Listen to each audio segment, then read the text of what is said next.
All right, welcome back, everybody. We are at it again to do the next phase of our little journey.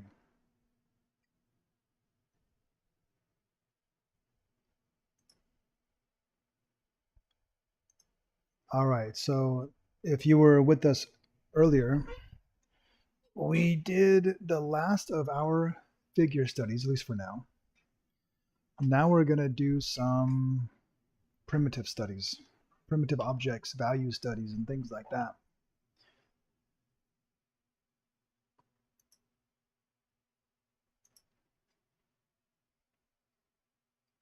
And hopefully, you guys get something out of it. We'll see. No, I will. If you're new to the stream, just know that we're going through a lot of basic things. I'm moving this really heavy tablet into place here so I can actually get to work.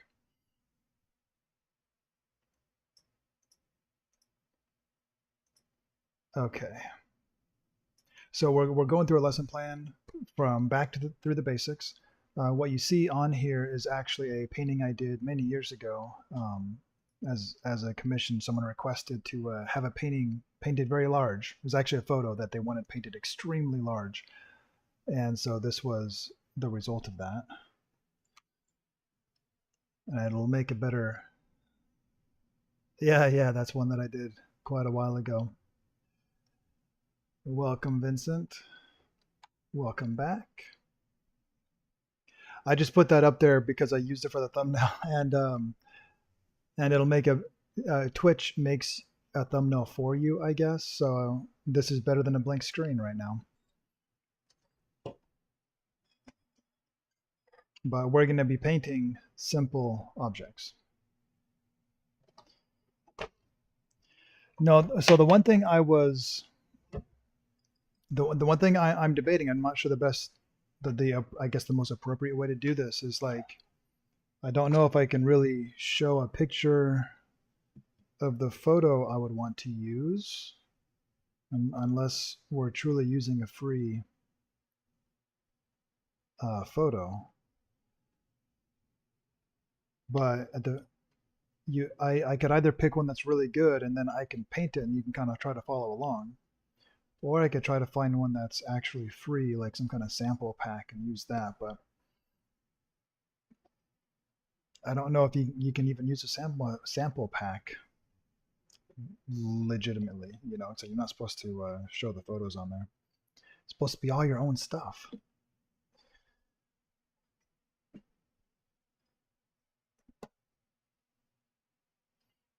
I'm getting messages.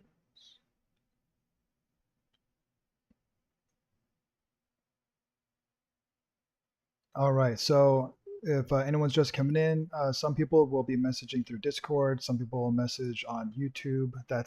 YouTube's the best if you can because that shows activity and all that stuff. I'm also live on Twitch at the same time, so you can message there as well. So we'll have a lot of different avenues for questions and things like that. So if you see me answering a question that you did not see in the video that you're looking at it through, well, that's why. All right, how many values are we going to use in the study? That's a good question.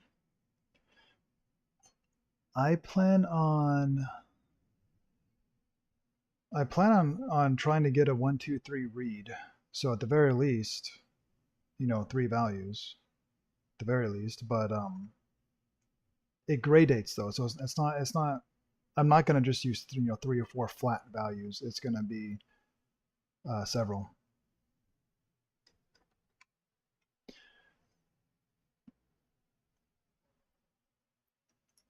But we're going to go for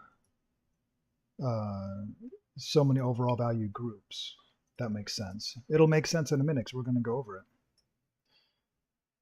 Let me just pull up. Oh, that's cool. Jay, that picture you just sent over is really, really awesome. And you can absolutely do that on paper. You don't have to do that digitally. So you just need to pick whether you want to paint digital or real or learn both, that's an awesome image. You could totally do that. It would be easier digital only because digital's faster, but there's something special when you have an original to show. You could easily do that with oil or something like that. It just you'd have to learn how to use that. Again, I know I've said this before, but my end goal is to be doing everything traditional. The only reason I'm really doing it like this, digital, is because I have a program that I can use real media techniques, and I don't have a good setup to have like an actual painting, set up with a nice camera. So I'm using what I have to just make progress. All right, I'm pulling up a reference for me to use real quick, and then we'll get started. I thought I had everything ready, but I did not have a photo reference.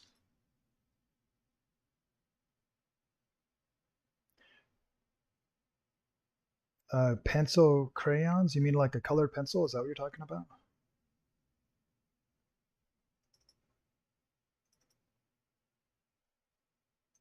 If you're talking about colored pencils, you could definitely you could do that with colored pencils. You can do hyper realism with colored pencils. So it takes some time, but sure, you can do anything.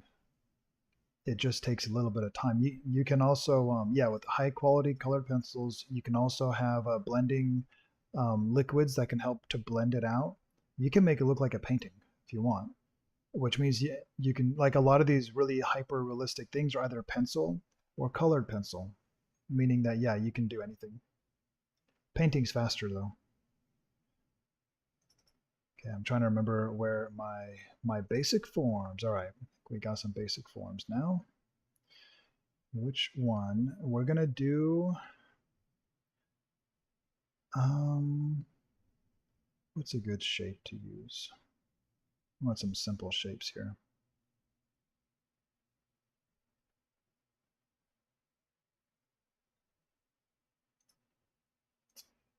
I love Faber Castell, yeah. As far as we have a question of is Faber Castell a good brand for colored pencil? Absolutely. Absolutely. It is.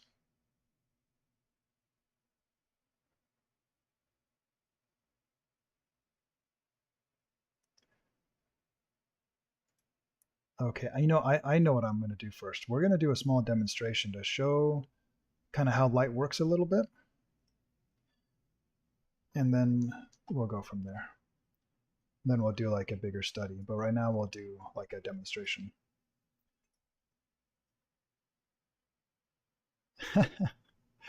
I'm going to share this video as well, just in case no one else has seen it. Why not?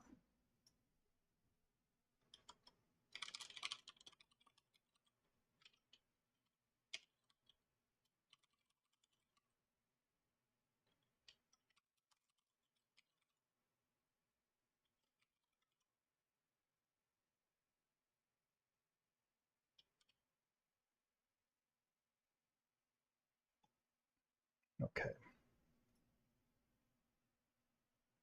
Oh, Jay, you could certainly stick to color pencils if you want to. Painting will be faster though. If you want to go fast and you can learn how to paint, you'll get done quicker, and it will look good if you learn how to do it.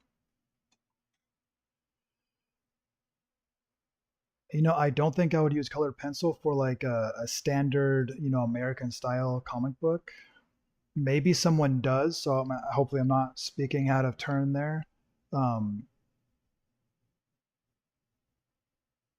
so much of the comics that I see are simple gradations that you could easily do in digital, like super easy, and almost like an airbrush technique where you could like, well, use an airbrush. It's a different style. Um, I think colored pencils for an American style comic book might slow you down too much. And so the picture that Jay was talking about was like a very fully rendered painting, and ideally you would use painting to do it because it would just be so much faster, or even digital painting because again it'd be way faster. But you could use colored pencil to do it because it's a very detailed, fully finished illustration, and it's amazing. but I wouldn't want to do that, for a comic book. It would take too long. Color pencils are slow. Generally speaking, they're slow and you need to be fast. Painting's faster.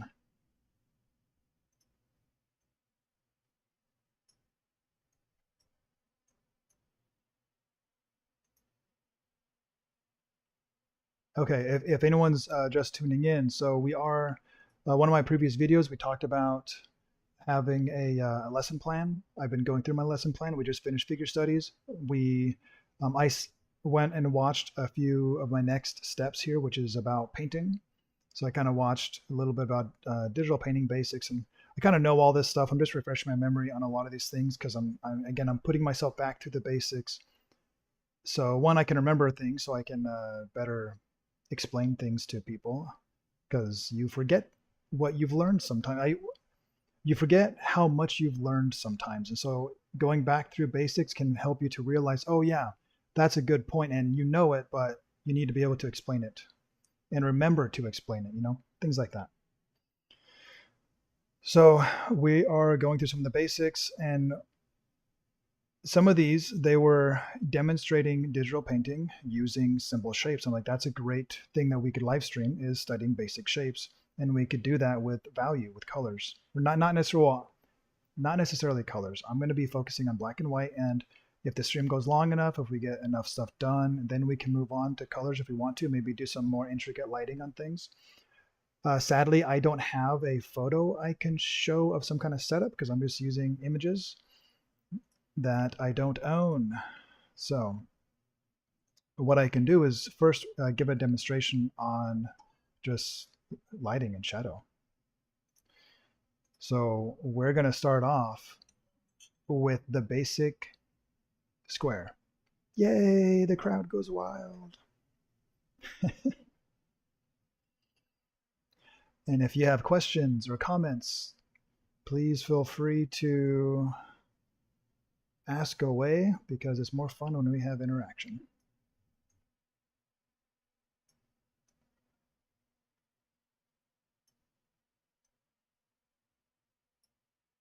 Okay, basic square. So if you're going to follow along, then this should be pretty easy. I am obviously doing this digitally, but you can do this. You can do this exact same thing in any medium. So whatever you want to do, just pick your poison and stick to it. I am not using a perspective grid.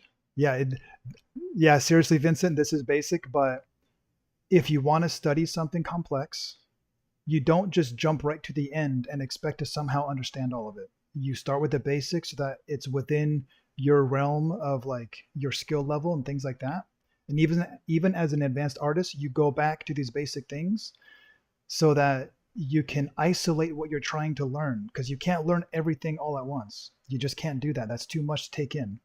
You want to chunk it down into a basic little tiny thing that you can actually chew and swallow, get it to a small little chunk. You learn that, and then you can, learn something more later on. And so you keep building that up, and all of a sudden, you've eaten an elephant, but you did it a bite at a time. You can't eat the whole thing at once. So that's why, yeah, this is basic.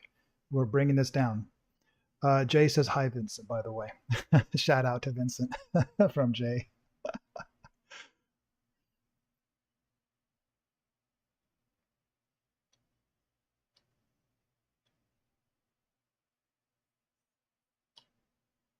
I am going to estimate the perspective on this. I'm not. And just make sure that when you. Do I really need to go over perspective? Is that something worthwhile? You let me know. I can do the full perspective if you guys want me to.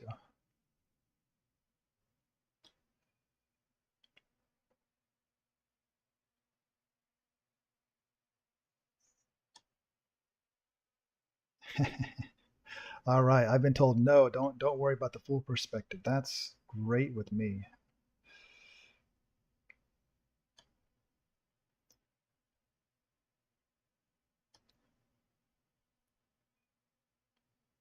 This line really is bothering me, but it's how the pen came down. We're gonna change it. It's okay. Okay. All right, there's roughly a square, okay? Just basic. I'm gonna clean it up a little bit. Be a lot messier if you did the full, perspective grid, but okay, one thing that you want to consider when you're doing the value studies is the 1, 2, 3 read, which generally speaking, obviously there's always exceptions to the rule, but generally speaking, you'd want like, one plane, one side will be bright, one will be medium, and one will be dark. Some things that way you can easily tell the difference between the different planes. Um, like if you had, this is not right. Sorry, this is going to bug me. There you go.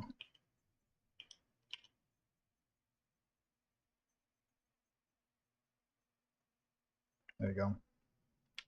That looks better to my eye. Like if you had these two planes, the same color, you're not going to be able to see that form turn. And the value helps to make it look like the form is turning. The OCD, yeah, it wasn't going back in perspective right. I had to fix it. All right, this is going to be a little bit of an experiment for me as well because I'm learning this program Rebel at the same time as I'm trying to show how to do this. So just for kicks, I'm going to lay down some color over here. I'm using a watercolor. I don't want to use watercolor. Let's get some paint. There you go. Let's use some white and then maybe various colors of gray. We can go black. This is like a little palette here.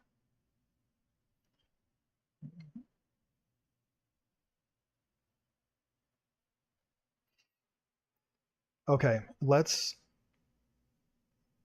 assume that this object is roughly white, but not completely, not a pure white, but it's a very light color. So, and actually we could actually assume it's the color that it looks like right here. And just to make that easier to see, I'm going to color in the back. Ooh. I have this. This is quite a large image for what I'm doing. Maybe I can shrink this down. I don't need all this.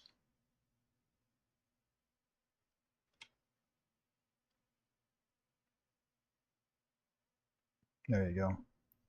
All right, we're gonna throw down some paint in the back.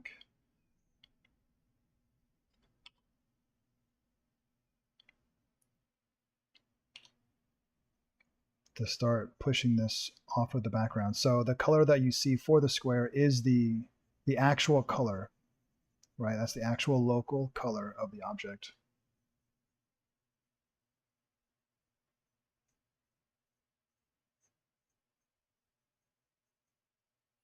Vincent, what program are you using to do your painting? I'm curious. I can't remember. I don't know if you're using Photoshop or something else.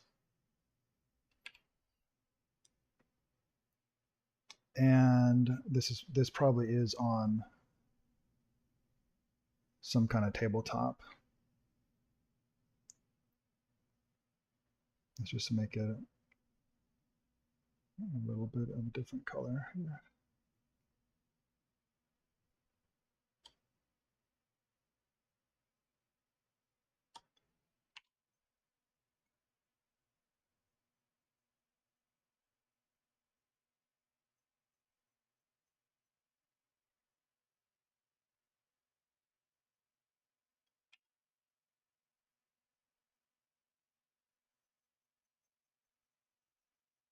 Okay, Photoshop.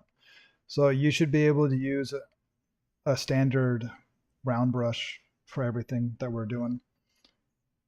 Even if mine is really cool because it has all this texture in it, but you could use anything.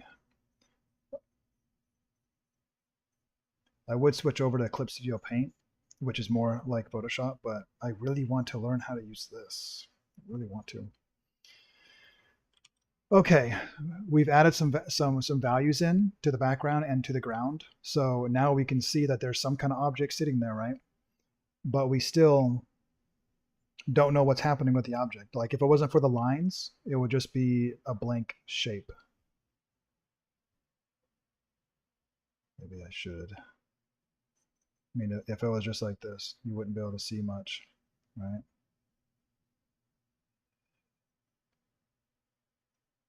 It would just be a blank shape.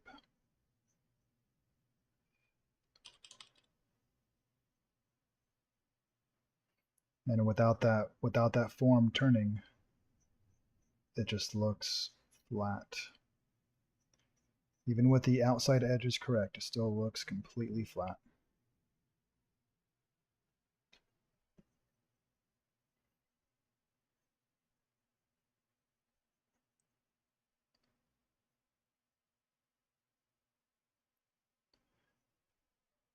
Okay. So if we want to start making this look like it turns, you have to add the shadow, the values, and so on. So the darkest side is going to be the side away from the light. In this case, we're assuming the light is coming somewhere like this, right? So it's going to be hitting, this is going to be the most bright. And then this side over here is going to be the most dark, right? This side over here is going to be the most dark. So to help that form turn, we're going to add some value, but what we're going to do is use the idea of it's like halfway to black. So the shadow side in a normal, I guess a normal situation is going to be, if you think of a spectrum of dark to light, halfway to black is going to be the shadow side. In this case, this is here, so maybe this is the shadow side. If it's halfway to black, it's going to be somewhere around that, give or take. Yes, it is satisfying to paint it in. I'm intentionally not using masks and things like that because I want it to look more painterly, so it's not going to be like super crisp and super clear. You could definitely do that. I'm purposefully choosing not to. I just wanted to paint in.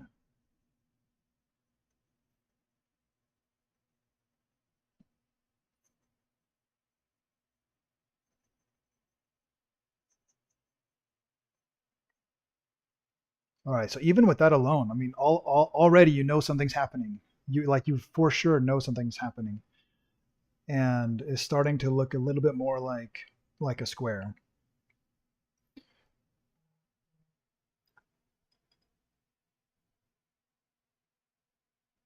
Now the second read would be the mid color, which in that case would be this side plane, which you can't see. Oh, there you go. Can you see my mouse?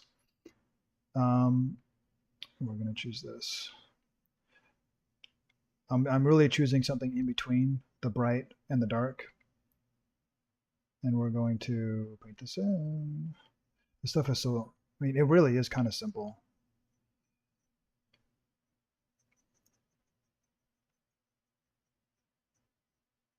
It's not the most exciting thing in the world, but you do need to learn it. Assuming you want to learn about forms, right? This is all about how do you make forms appear like they're 3D.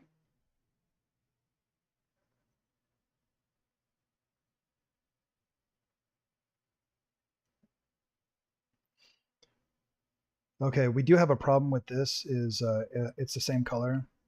So you could either have the form get lost, which that's a design decision that you can make, or you could just kind of blend these together.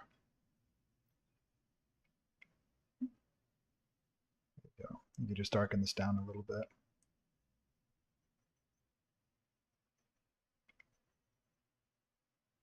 And that way that pops off the background. You know, the process I'm trying to use here is very similar to what I did in art class with charcoal and things like that. I'm just doing a digital this time.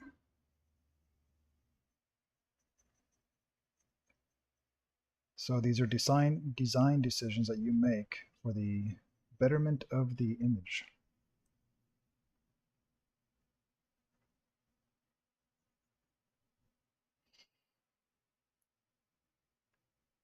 Okay, we have a very, very simple 3D shape. Very, very simple. Not crisp edges, but again, I'm trying to make it look more painterly. So you can do crisp edges and make it super, super crisp and nice, but that's not the look I'm personally going for. Now we do need to map out the shadow, and we'll keep working on this until this looks like a lot more realistic. This is just kind of step by step through the thought process, but we want to add some shadows for this. So I'm going to lay out it, since we're looking at the light coming from this direction, right? The shadow is going to be coming from that direction. So if you were to map this out, you know, that the shadow where the light hits this plane and then is blocked, you know, this making the shadow, it's going to be along that path. And then same thing up here. So it's going to be something like that. And then this one, something around there. And now I have to see where it would cross these other lines. Because this is on the ground floor, but we need to know how do we connect this, the bottom of the square to this. You know, does it go like that? Does it go like that? Does it go like that? Whatever. We have to know what the correct angle is. And the way you would do that, assuming this light is right here, you know, is right here, we would draw a line down to the ground floor, and wherever it's at the ground floor, now we can actually trace from here to there to there. And in doing so, I'm going to bring the light down a little bit. So I'm actually moving the light's position. Okay. So you can see now I traced from the bottom of the light where it would be over the ground if this is the actual light itself, to the bottom of the box, to where this line up here met. And that's the corner of the shadow. And the same thing would be with the back. You can see it crossed right here, so that's that part of the shadow. And then if we were to imagine where this back point is on this square, I think it'd be maybe right there. I'm kind of guessing because I didn't actually draw it in. So this is where you should probably map this out beforehand, but I didn't. And where that crosses, we have the other part of the shadow. And then we have this right here. So that is the actual shadow for this box with the light where it is coming. At least it should be. You know, I was thinking of this as a sunlight, in which case the rays just go like that. This probably should be a lot farther back. Realistically, this should be farther back, because if we were to actually do this from that point, it would be right here. Sorry, this is live. You get to see the mistakes.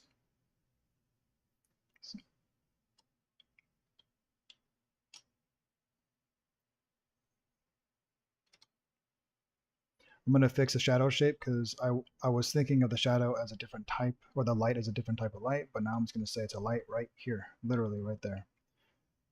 Okay. So I'm going to erase these other points just so we don't get confused. We're going to erase this. So I'm redoing this. Okay, so in case you're confused what I'm doing, I'm redoing the shadow because I was thinking of the shadow in a different way, and I think this makes more sense the way I'm doing it now. So I'm just redoing it real fast. Okay, so we have a light right here. No, it's shining that way. And it is directly over this point on the ground. So now we can trace the point on the ground like we did before and see where it crosses the rays from the light that crosses the edge of the box. So right here, we have an edge. We did this one, so we need to do there. There's 1 point. And then we do the same thing with this back line, which is quite far. Okay, so we have 1 point, 2, and 3, and that corresponds to this point and this point and that point. Now we can connect these up, and we got the actual shape of the shadow on the ground.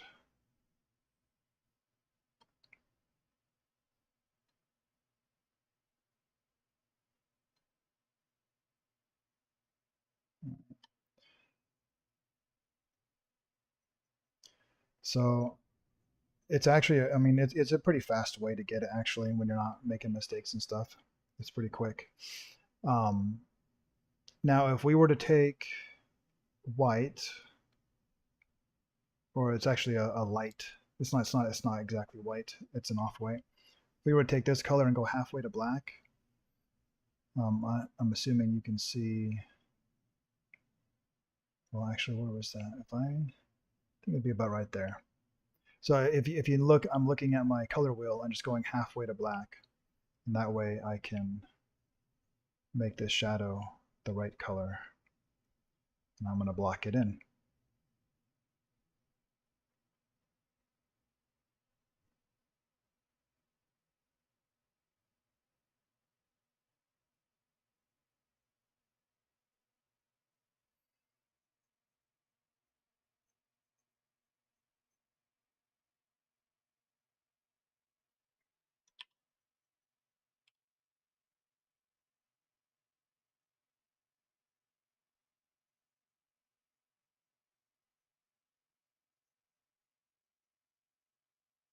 If I'm not making any sense, please ask questions.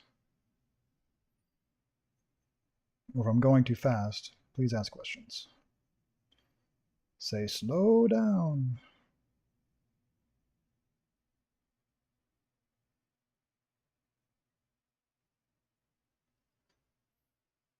This is like a rough crash course, on this before I actually try to study a real object.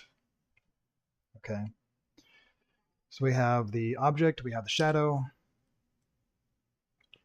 and now we can start adding more stuff to it to make it look more realistic.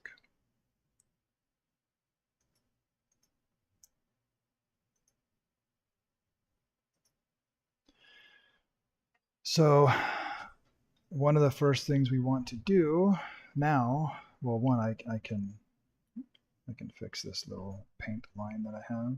There you go. Okay, so the beautiful thing with doing these still lifes is that you get to really see all the bounce light and just how the light works. It's so amazing. You've probably seen videos of people talking about how the light, I'm going to make a new layer here. This light comes down, right? The light comes down, it hits something, it bounces off every which direction. Or it's coming down this way, it bounces off the ground, it bounces back up into the box, and just all this bouncing. Even back here, it could be hitting the ground here, bouncing up into the shadow side, right? So that there's light coming and bouncing everywhere. And our job that we're trying to do is understand where most of the light's falling so that we can get the values correct.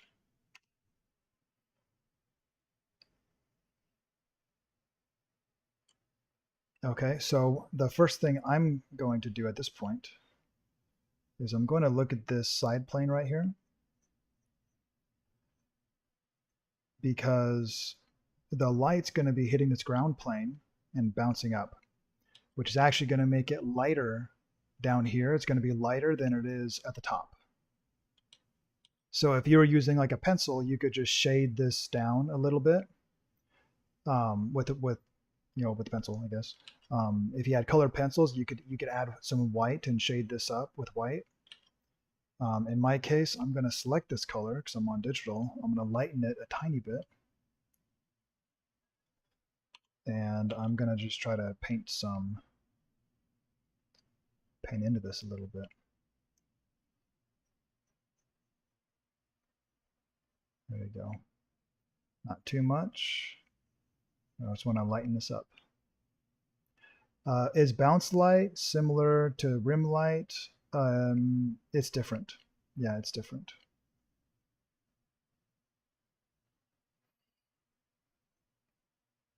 I'll go into that in a second here. So don't let me forget, but I will go into that in a second once I add this lighting here.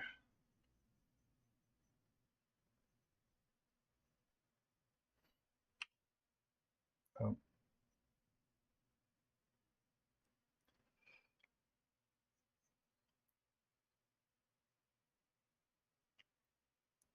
I'm going to add a tiny bit more, just a tiny bit at the very bottom.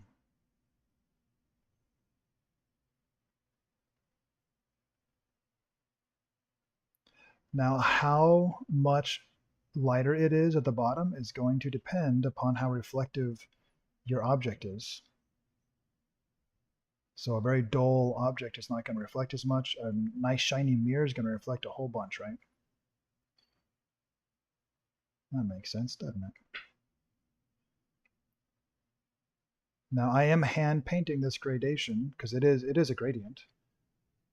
And I'm doing it by hand because I think it looks more interesting than doing it by like using just a regular gradient. And this is bugging me. I've got to fix this little tiny thing here. Yay, I'm happy now. Okay, a rim light versus a bounce light. So you're correct. This right here is a bounce light.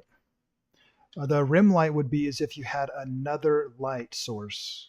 Maybe you had like a blue light source coming from this direction. And so it's actually hitting the other side of this box that we can't see.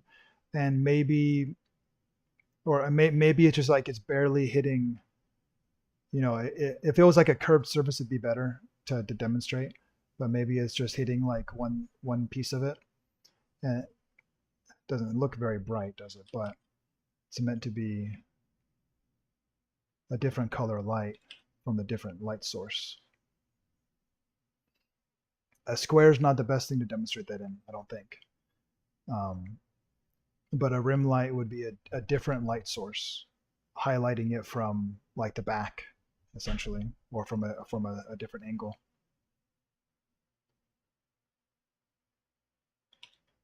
Okay, I don't want to keep that little blue on there, so we're going to undo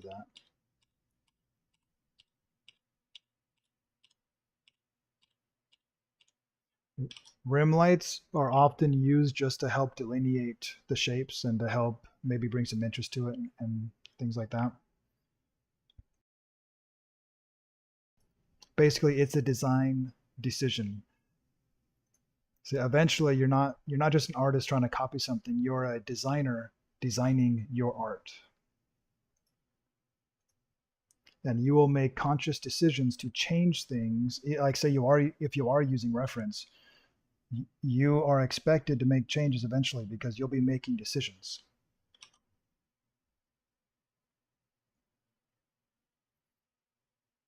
That could be something simple like moving an arm. That could be something huge like, you know, completely getting rid of figures or something.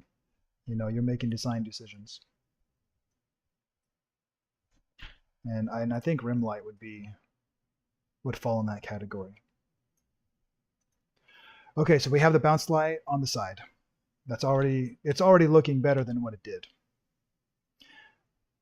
And now let's do the next one. I'm going to do the top right here. So the light in this case, like it's not a perfect light where everything is the exact same brightness all the way across. As we get closer to the light, it's going to be a little bit brighter, which means it's going to get ever so slightly darker over here, right? Very similar to this bounce light. It's just from dark to light on top. So we're going to add, and I'm going to fix this. Might as well fix these when I have a chance. Okay. So we're going to make this a little bit brighter. No. Hopefully that makes sense. Um, no, a bounce light would be like, wish I had an example here to show you, but like if we were drawing, okay, well, remind me, I'll come back to that thought. I'll show bounce light a little bit in the shadow, and it might make a little more sense with how people usually use um, rim light, because normally they use rim light over the dark features, right? Like it's be like their head's halfway in shadow, and then they have a rim light on the side of the head or something to that effect.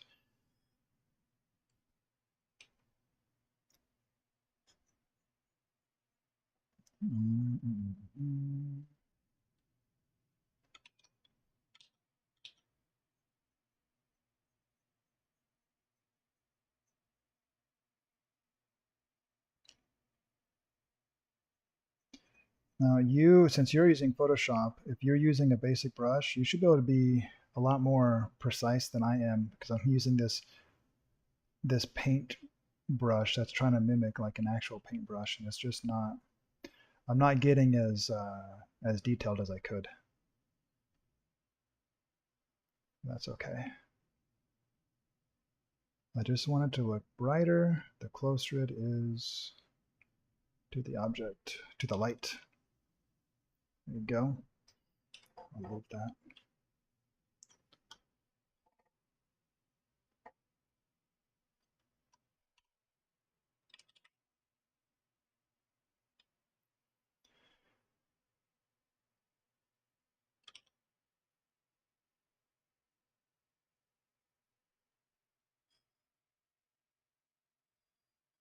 Okay, now let's go into some of these. Let's move over to these shadows real quick. So this shadow, just like these light sides, is not going to be just a perfect flat shade. It's not how that works. What it needs to be is, well, I guess once again, you have this light that's going to be bouncing, say, right here. Oh, I have that on. There could be a light bouncing here and then bouncing into the shadow shape. And so you need to be able to represent that. And so what I'm going to do is I'm going to take a little bit of this. I'm going to be very careful and try to reduce how much I'm actually painting. And if you think about it, the closer you are to this edge right here, the more light's going to be going there. But the farther away you get, right, the farther away it would be bouncing, right? So it's going to be less. So you can think of it like a line, almost like a blurry line, where there's going to be a little bit lighter.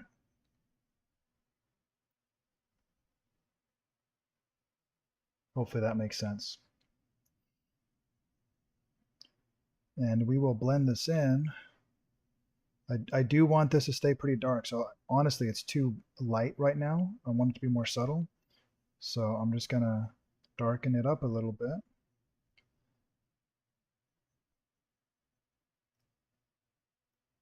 But we do want to represent. And of course, it's going to be more of a sharp line, the closer it is, and more blurry the farther away it is, because the light is scattering more the farther away it is. It's just like a shadow. A shadow close up to the object it's casting the shadow on, like say right here, this line will be really, really sharp, and this line should be more blurry because it's farther away. And the same thing applies to this bounce light.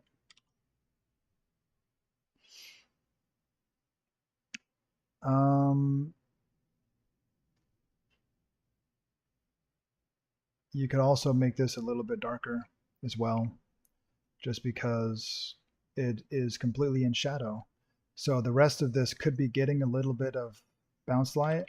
This right here in such a deep shadow is going to get a little bit less. So I'm just going to touch it a little bit.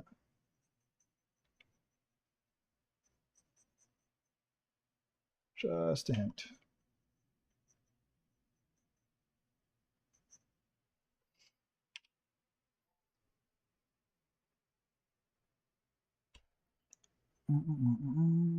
Okay, what's next?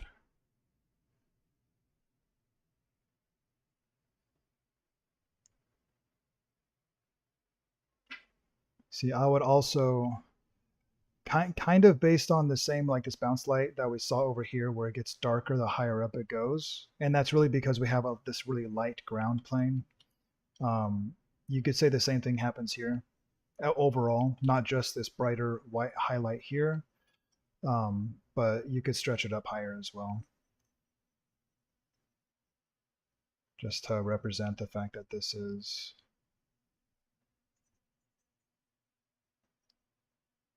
getting darker as it goes up. So I am color picking as I go. So so the little color swatches up there. I mean, they're only so useful. Eventually, you just color pick the colors that you need.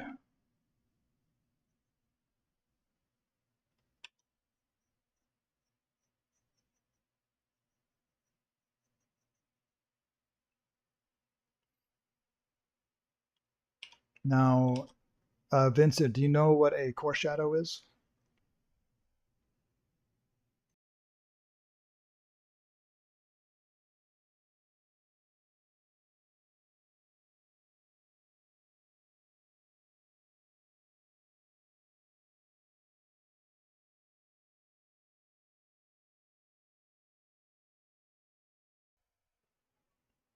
I have to give him a moment to respond because there's just a delay. There's just a delay.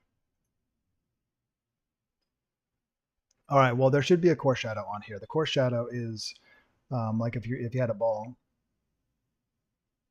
right? And you had a light coming that direction. The line between the light side and the dark side is going to be the core shadow. And the square does have a core shadow. It's just not on this nicely, curved surface where you can see it over a big area like this circle here, the sphere. It's over a very small curved area. It's on the edge of the square, right? It's right on the edge, which means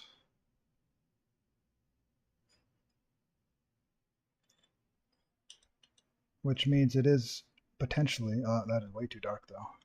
Let's get something less dark than that and just put something right on the edge.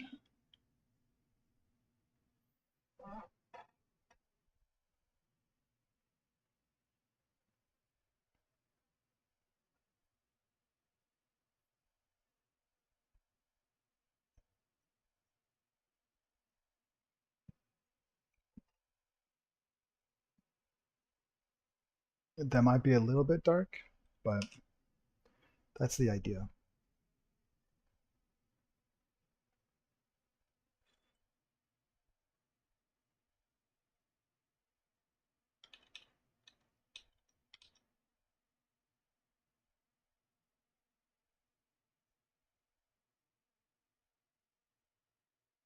I'm just trying to give you things that you can look at if you were to go do this on your own.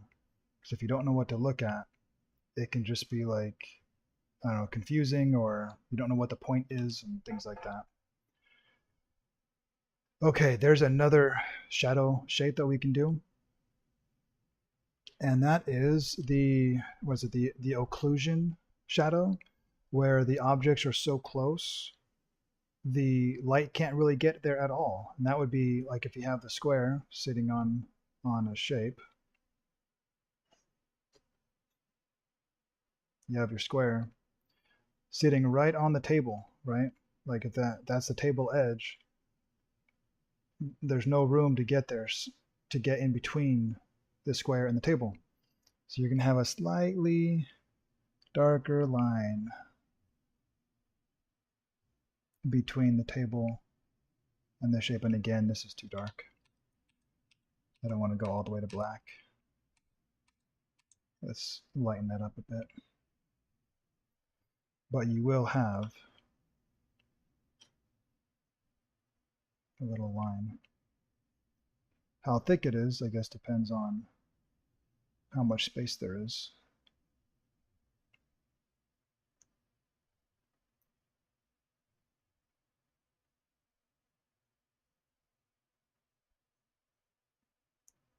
Again, I'm not trying to make it like a perfect shape. I'm trying to make it more painterly, so I'm okay that it's not like a rulered line with a ruler.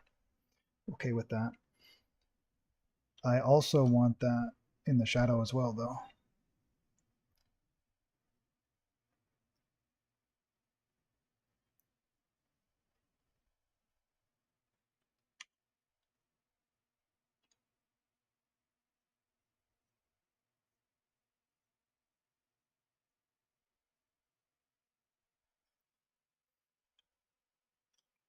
That really helps to make it look like it's, grounded.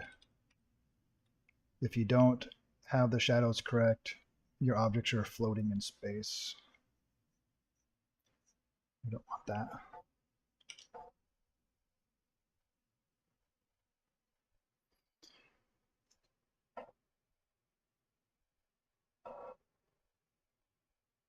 Okay, this shadow shape, I'm gonna extend this table out because this needs I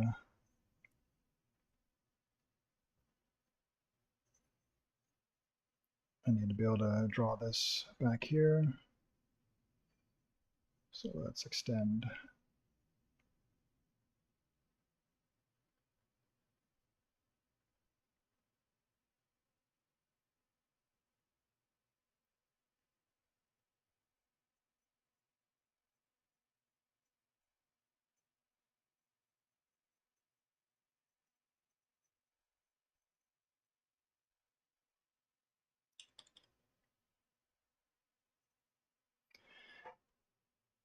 Okay, I'm going to blur the shadow that's farthest away. So what we talked about before, the closer the object is to the shadow, the more crisp the shadow will be. And so we want to blur this, especially way back here. So I'm literally just using like a smudge type blending option. But you could also paint if you have a paint, you could be selecting colors and using pen pressure to paint this back and forth until you get it where you want it.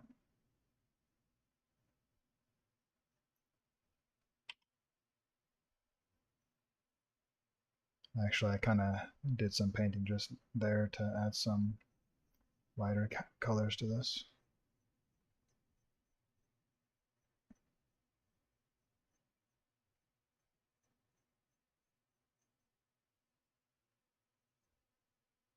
And then as we get closer, it's going to get sharper, so we don't want to bring it all the way.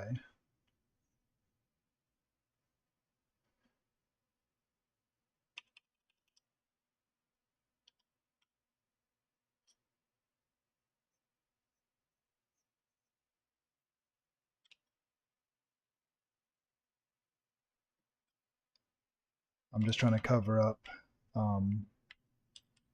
some of these the construction lines that I have, right? I'm trying to cover that up real quick.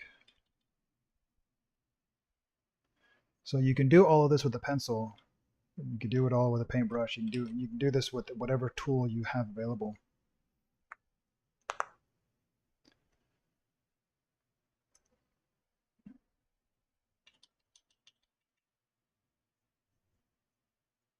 I want to make this come out more.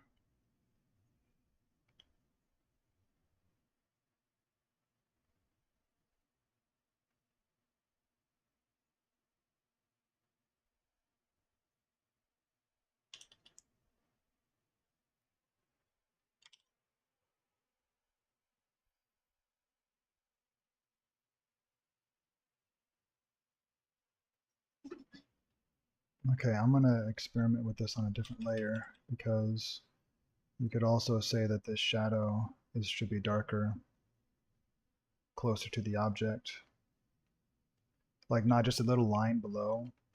I'm gonna go back and erase some of that, but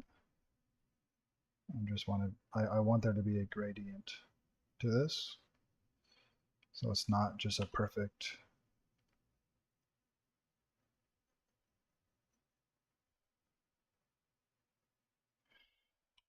And then I'll come back in and erase some of this.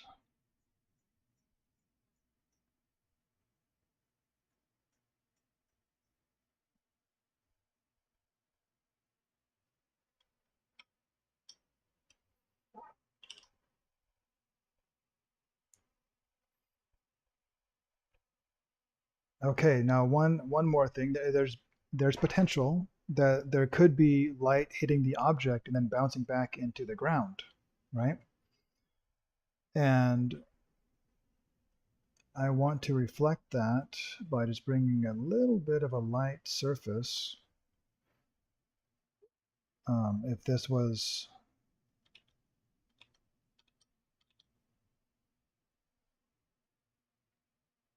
bouncing this way, so I'm assuming, like I'm looking at it as if it's hitting this other plane, this other side of the box that we can't see right now, and then it's bouncing from there onto the ground. And I'm just going to blend this out.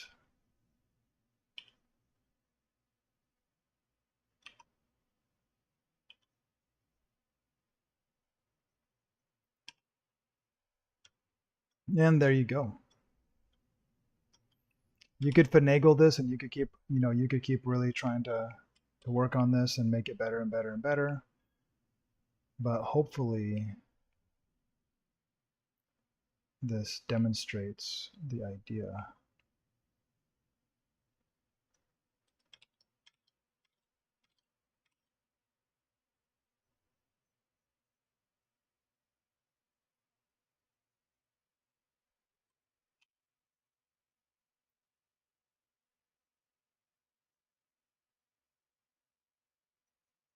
I'm just accentuating this at the top to help it turn.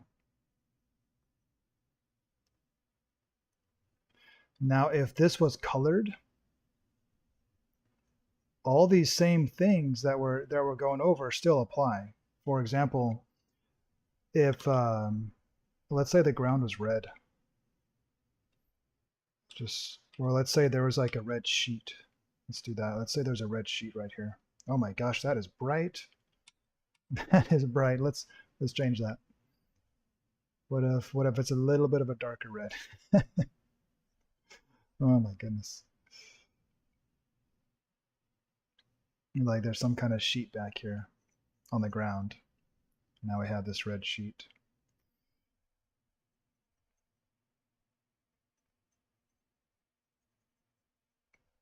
These colors are now all going to be affected by this quite strongly.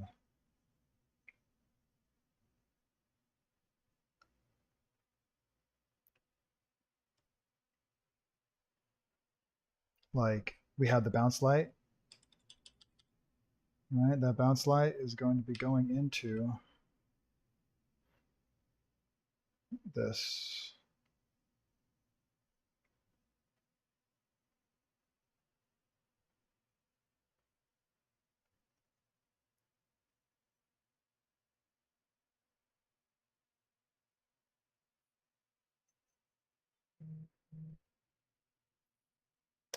Welcome back, Jay. Okay, I'm having some struggles here because I'm learning the program while I'm teaching with the program. I'm just going to smudge and paint around here. But the point is, uh, this would blend and affect the color, right? How much so depends on how reflective and things like that. Like the more reflective the object, the more precise it's going to reflect the color. Oh my gosh.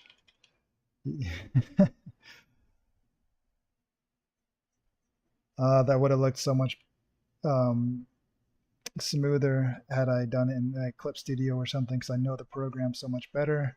but I want to learn this. Okay, so maybe that looks better. So it would blend into there. This affects everything. Even if you have like if you have colors next to each other, they will affect each other. Flat out, they will.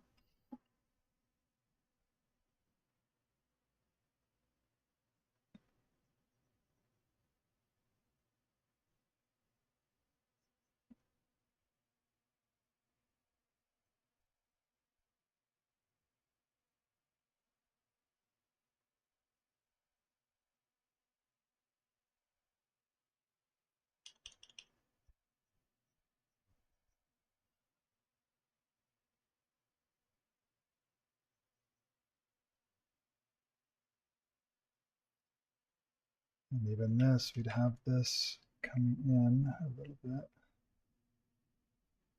That's probably too strong. Maybe maybe we can do that.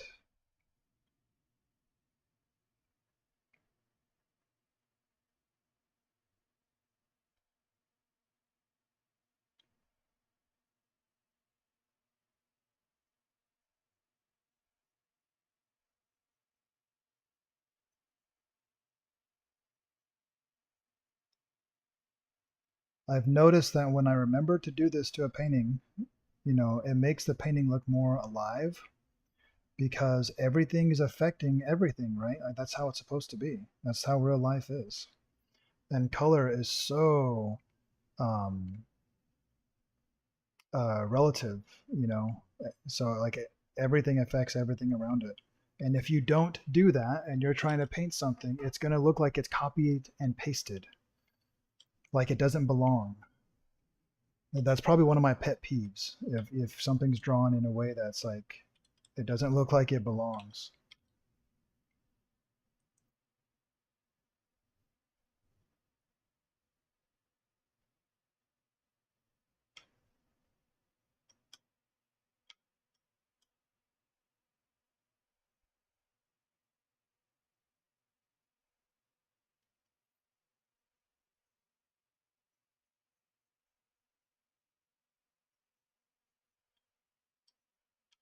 There you go. What do you think?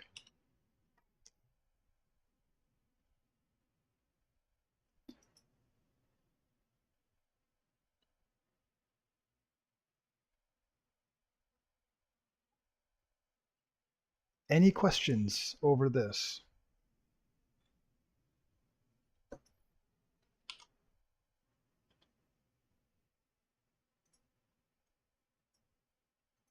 While I'm waiting to see if there's any questions, there was a question earlier about um, how do you know when you're ready to be a professional artist?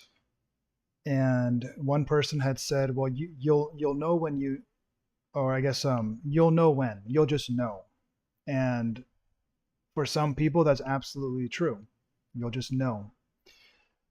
For other people, though, they'll have something called like imposter syndrome, where they're not sure if they're really ready yet, or they will feel like they're not ready, even if they are ready, right?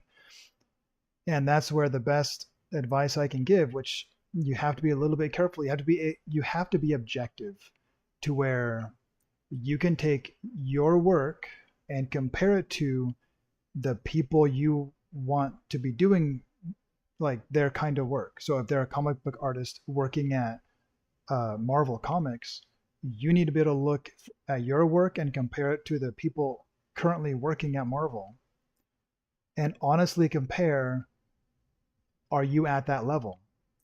But if you're going to do that, you have to be able to take a step back and say, even if you're not ready, it's okay. Like you're still a valuable person. Like if you're not ready yet, it doesn't mean you've somehow failed or anything like that. Because some people can take it real personal, where it's like, oh no, I'm not there yet, and now I feel bad. It's like, well, they're so much better, now I feel bad. You can't look at it that way.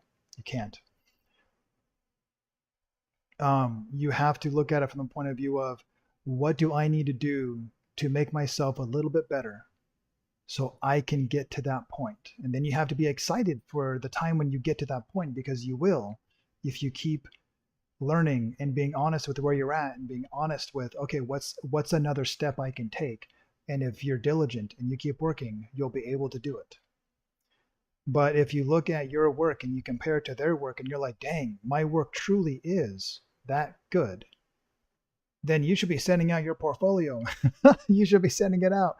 And hopefully you've already built some kind of following, and hopefully they're even asking you to draw pictures for them and things like that. Like that's the first step, I would say. If you're posting your work and people that you don't know, like not your family, are asking you to paint pictures for them, that's a really good sign, right? That's a really good sign. You may not be at the Marvel level yet, but you're on your way. Once you get past the, oh no, your mom, your dad, your brother, whatever, like they might ask you, maybe your best friend, maybe they ask you to paint pictures for them. But when you're getting people that don't actually really know you and they want you to paint a picture, that's a really good sign. At the very least, you're on the right path. So keep working at it.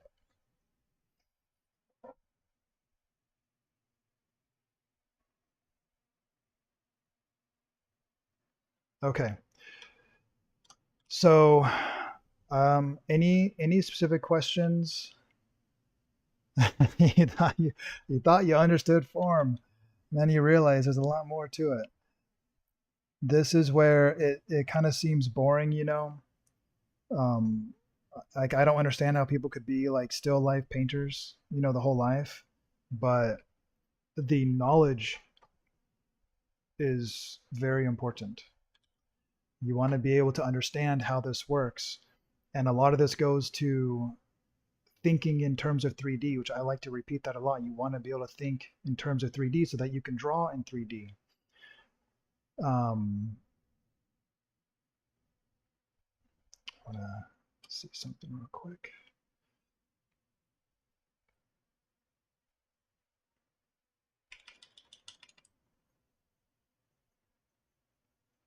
Okay, I'm going to wash some of this out for a second. Maybe load this up. Whoa, not that much. Just load this up more. Okay. And now let's have a simple arm shape. Guess I'll. Okay, I have a question here on Discord. Do you think using Prismacolors are very good to use for sci-fi art, and would it decently look good at the painting version? If you're learning, I would say Prismacolors are great to learn with. Some people definitely do them as professional, you know, work with them. They're not the ones I would choose for my professional work. They're not the ones that I chose for my colored pencils and stuff. But again, I wouldn't use, if you're thinking of doing comics, I wouldn't use colored pencils to color the inside of the comic. It would be better to use some kind of paint, unless you want to take the time to make the colored pencils look like a painting, which you can do. And if you do that, I'd probably only do that for the cover, because the cover needs to look real nice. That's where you get to go all out, right, and make it look super nice. And you can do that with colored pencil. You actually can. Um, okay, but if you're thinking of just generic, you know, like sci-fi artwork, like just making really cool, I would. I think you're thinking illustrations, Jay. You want to make sci-fi illustrations, like paintings. In which case, yes, you use Prismacolors for now. Learn how to blend the colors, because you need to fill in all the white of the page. And you can do so with many different colors, and that will make a very beautiful picture.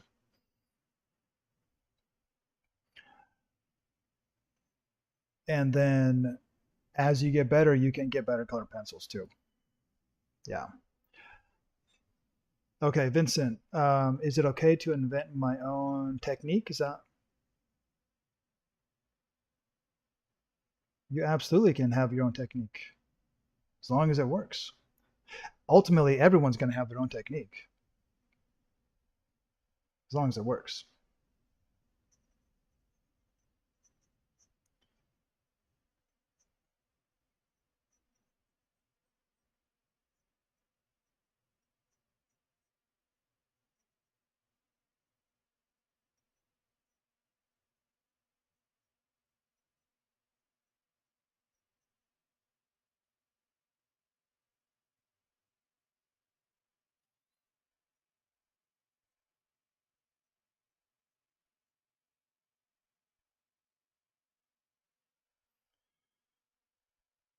Okay, real quick. I'm gonna show just for fun. Let's imagine how this would look on an arm. That's is that too complex? I don't know. I'm not gonna do the forearm part of it. I'm just gonna do the this upper part. At least that's my plan right now.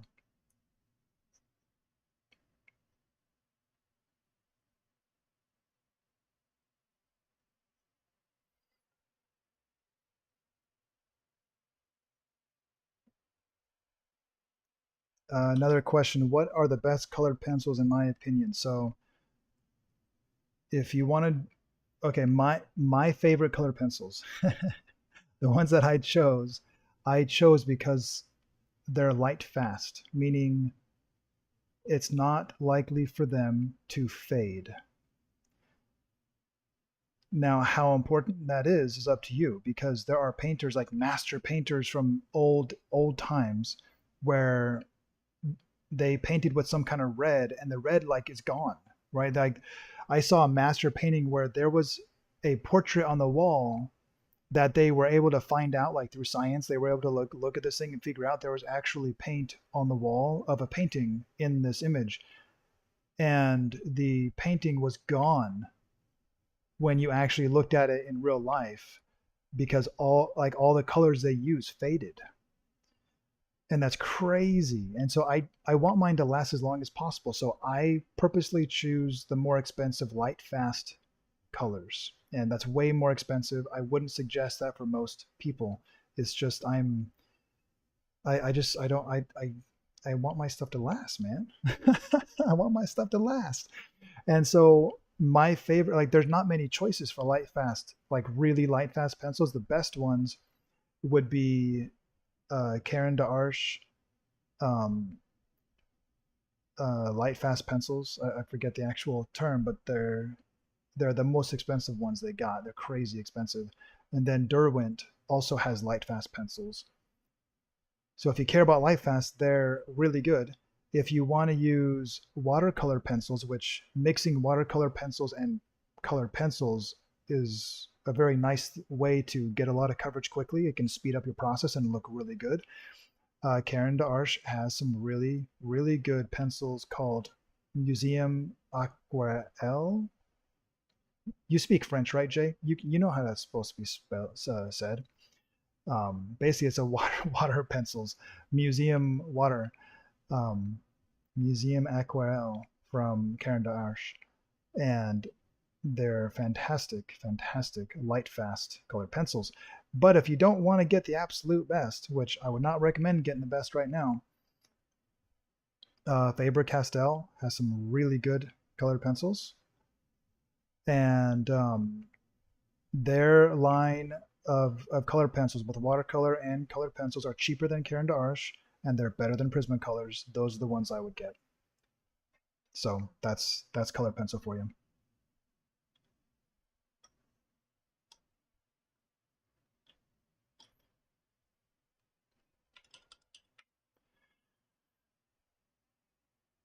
At the beginner stage, another question. At the beginner stage, should you focus on the study or the illustration side or both?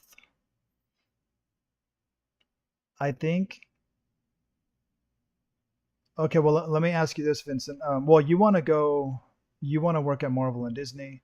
Um, I always say you should work on your study and your imagination at the same time.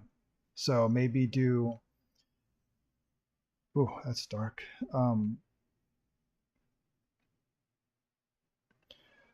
You want to be able to work on actual studies where you're trying to learn something. It may not be the most fun thing, but you're trying to learn something. And you also want to you want to work your imagination, because if you don't, you'll learn all this stuff and not know how to use it. Right? And that's not very useful. The other little thing is imagination is a skill. That's why you'll see people who somehow have all these ideas, and it's because they're always practicing. Like they're always practicing having ideas. They're always trying to think of things. And so naturally, they have more ideas than those of us who aren't doing that.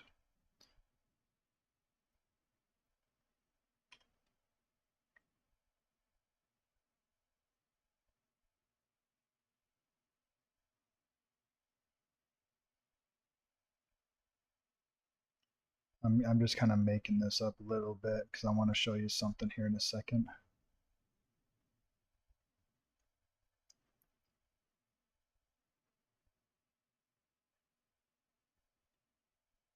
Yes, Jay, I would go with Faber or Castell.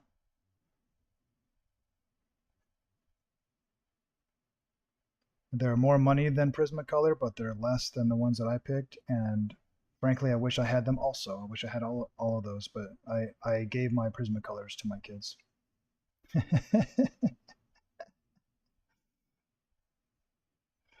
Although to be honest though, as far as my real media, I want my goal is to be doing paintings. So I'm learning a lot of painting stuff too.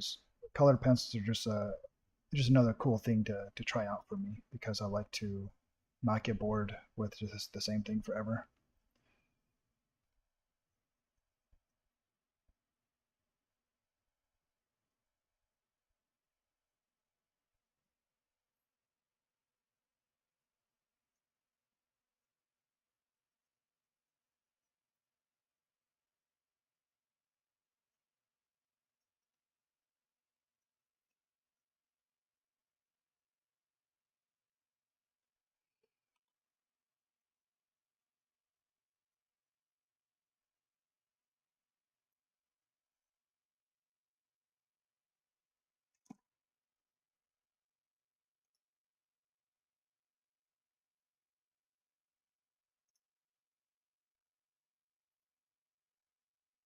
Let me bam the spammer real quick.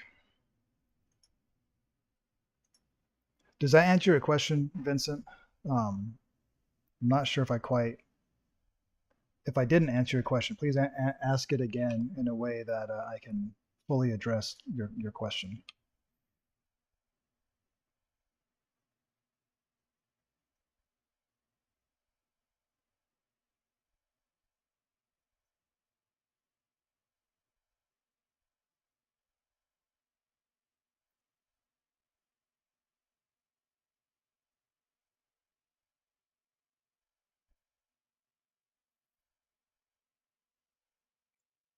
Okay. Anyways, this is not the best arm in the world. It would have been better with, honestly, at this point, I should have used some kind of reference for this. But for now, what I'm going to do is see, you can have reflected light, just like this reflected light is bouncing over here into into this box. Whoops. Like you have this reflected light over here. Um, you have that as well on like an arm or whatever, and have some reflections. And that reflection, frankly, is how you get this coarse shadow, right? If otherwise the coarse shadow, if you didn't have the reflection, it would just go like this. If I can, hold on. If you didn't have the coarse shadow, what did I do? What did I do? Okay, there you go. If there is no reflection, it would be like that, right?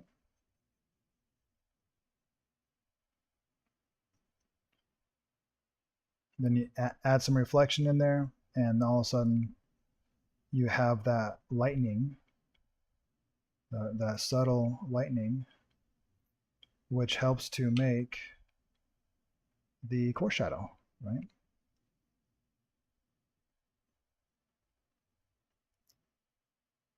So this is where it's not the same as a rim light. The rim light would be you got some crazy dark or a crazy bright light in the background somewhere that's just giving this small little highlight to the edge. You got this little rim light on the back. So this is not a reflected light.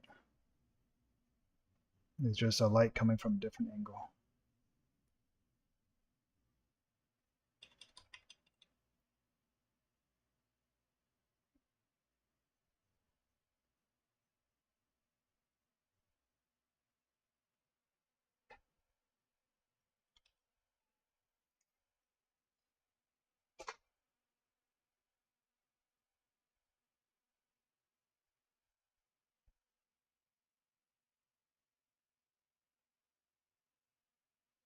Oh, okay, there you go. So the question is, which one? So the Vincent's trying to become a, he's going to become a comic book artist. And how much do you focus studying on fundamentals, or do you try to learn how to draw like Batman, Superman, etc.? What I would suggest is you split your time to where some of it is doing this, where you're doing some fundamental things, because this is your artistic ground basis. Is this is the rock you stand on, this is your foundation. If you have this down, you can do anything. So, and you don't have to learn every single aspect of art. You can focus it down. Maybe you really truly don't want to do color. Okay, that's fine. You don't have to do color. You can do black and white. You can do pencil. You can do, ink, if you just want to be like, maybe you just want to be the pencil artist, right? So that means you don't actually have to learn color per se. I think it would still be good to learn, because that's something that you could use someday. That gives you more opportunities. Like, what if 10 years from now you're like, I would really love to go work in the game industry instead of comics. Like, maybe you actually changed your mind, because people do change their minds as they get older. If you have the skill set, like these fundamentals, you can do anything with your artwork. You can go from comics to fine art, or you can go from comics to being the cover artist, right? You can be the penciler to the inker to the color or whatever. You can do anything if you have your fundamentals down. So you need to spend some time on this, but I'm a firm believer in doing projects.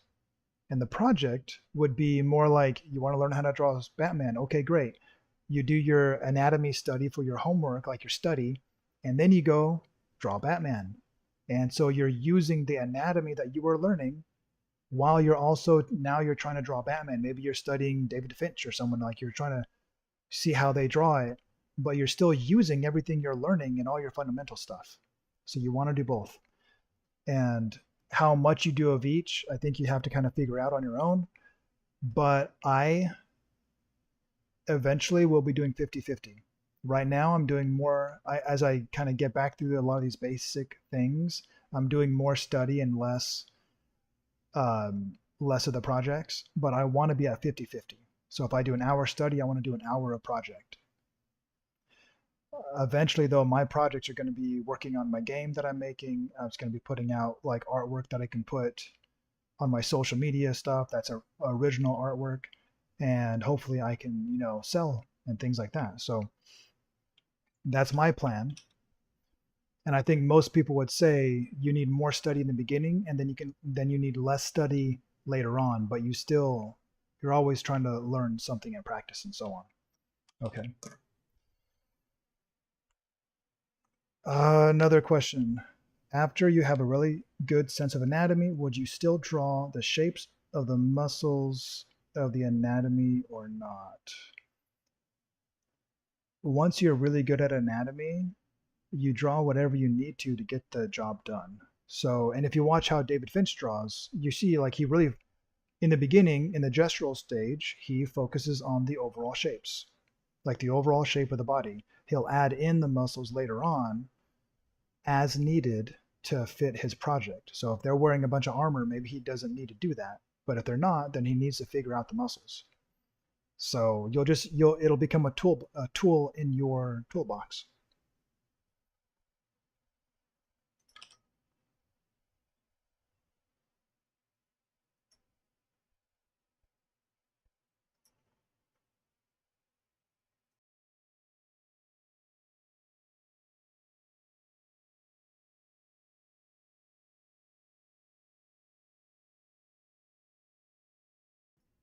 Hey Vincent, if I don't know if you were following along, I know you were planning on it. If you did follow along, I'd love to see what you drew. Maybe you can post it in the Discord or something. That'd be really cool. And if you are following along, are you ready to do another one?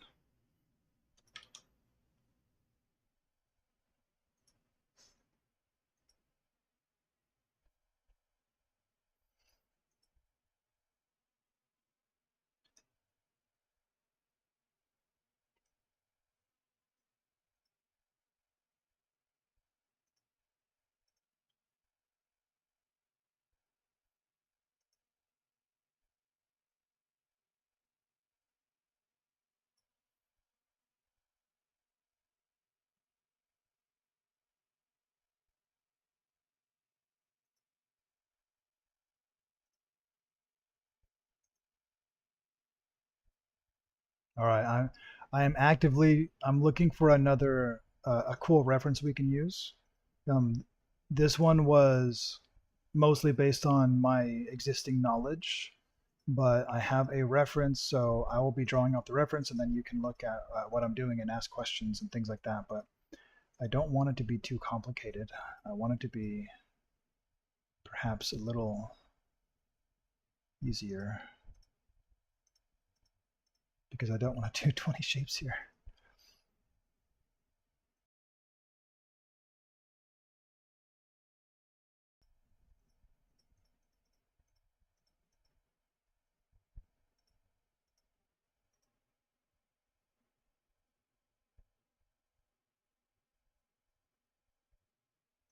Yeah, Jay, I really like sci-fi illustration, so it's cool. And again, like you can do like anything, right? You can, if you know how to draw, you can do so much. It's so much fun.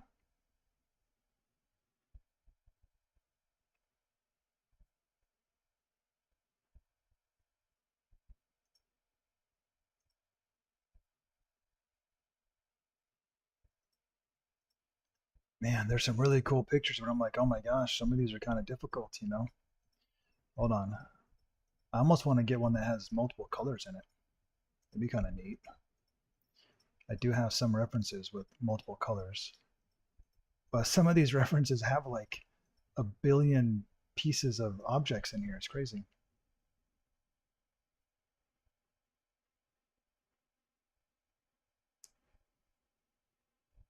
Ah, interesting. You like drawing dragons now, huh? You should draw some dragons and post it in the Discord.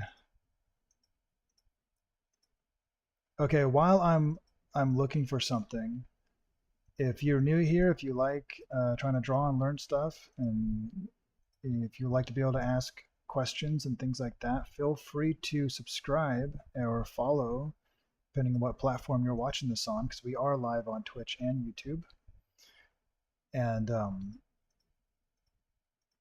there's a Discord at the bottom that you can join in.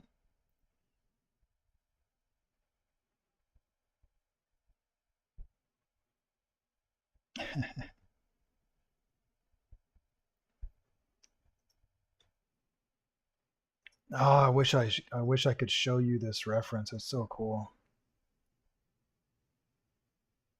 but I don't own. I own the right to use it for myself, but I don't own the right to like show the painting.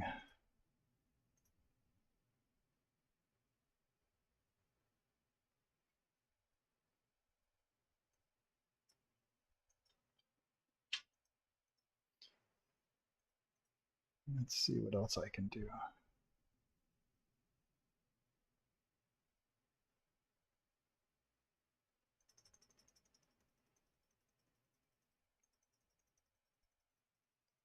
One more second. I'm making a quick decision to go back to something more simple for the sake of the audience. Maybe next time when we do color, we'll do some of these amazing. There's some really cool colors where you got different. You got a light source that's like orange, and then you have a another light that's like blue, and so it's so cool how they mix together and the shadows and everything. It's amazing. But we're gonna do a simple one light thing for the sake of having something that we can all do.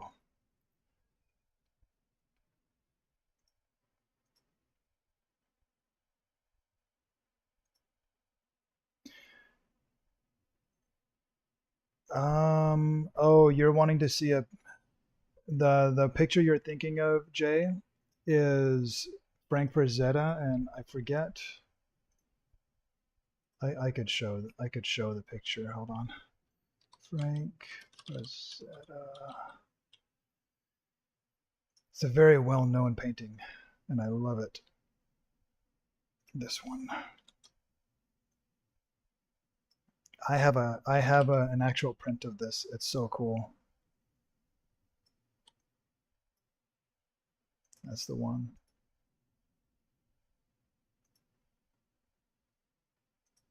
It looks even better in person.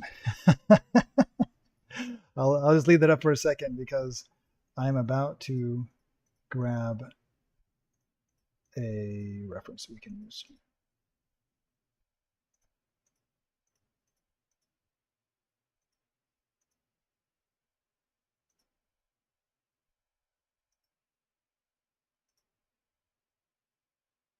Okay, let's do this one. Why not? Okay, now I will cancel. Let's get rid of that. Yeah, that's a cool painting, man. That's a cool painting. Okay, we're gonna go ahead and do this. Oh yeah, that's a good one. Let's do this. Okay, let's get rid of a couple of these things that we don't need and flatten the rest of this.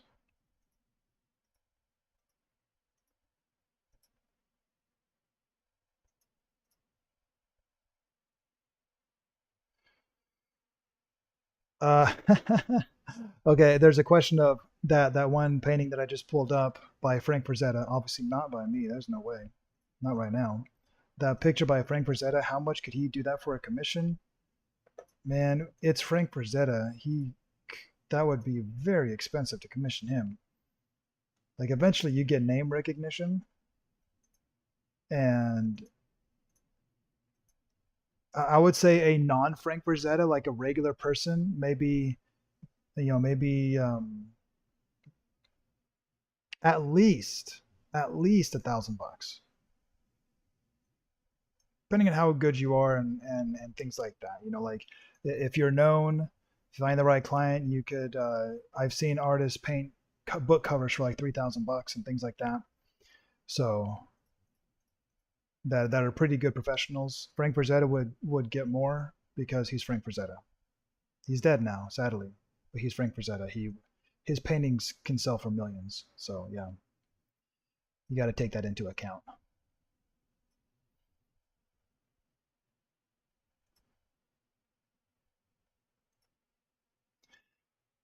Okay, I'm going to block in the shapes, and then this is going to be basically like an underpainting or an under drawing, I guess. The rough.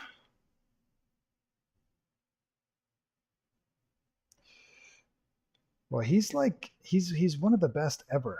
You know, he has the right to be expensive, especially when people are willing to pay.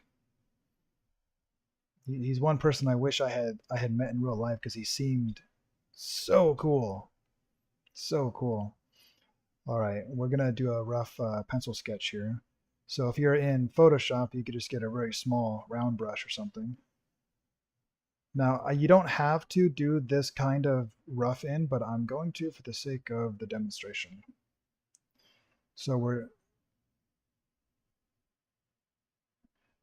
going to draw a cone that is upside down first.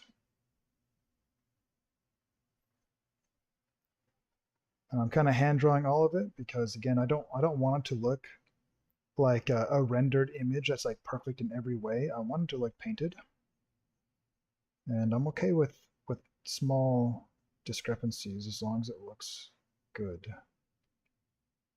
Now, there's certainly a faster way to do this. A faster way would be get a big giant brush and you could kind of lay this in pretty quick. I just want to give you a better idea of what we're actually doing here.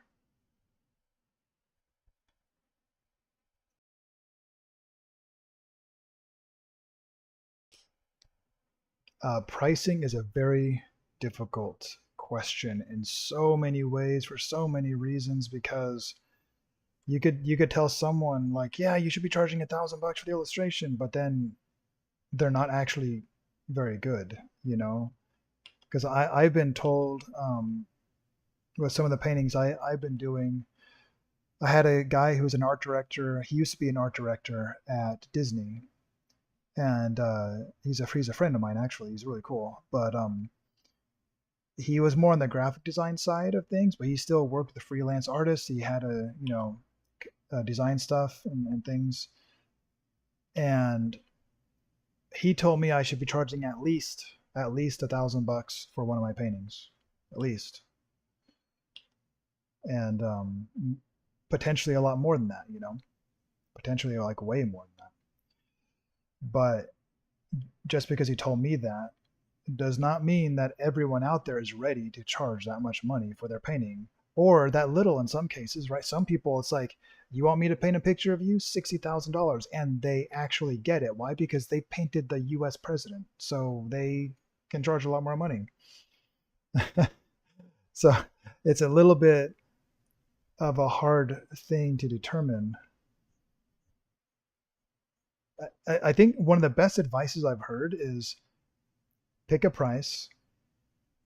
Like, you could potentially look at people that are at a similar level to you and see what they're charging if you can.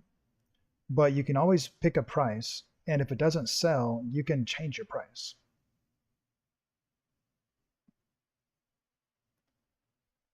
It's always a possibility.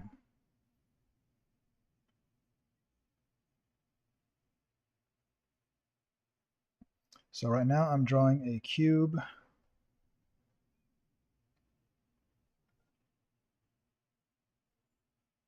I'm trying to ghost the lines in a little bit like I would with a pencil.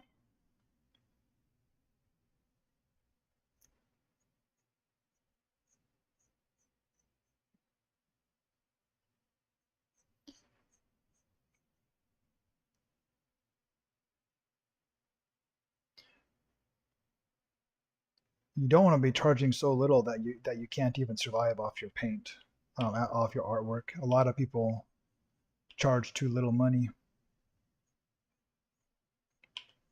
In fact, I think most people charge too little money as opposed to charging the right amount. And then you get people taking advantage of artists because they think artists, it's like they take advantage of the artwork. They think it's just, um, whether maybe they don't think it's worthless, but they think, well, you're doing it for fun, therefore you don't need any money. And that couldn't be farther from the truth, because if you can't eat, you can't paint, you can't draw, you can't create. And a workman is worthy of his hire. That's from the Bible, yo.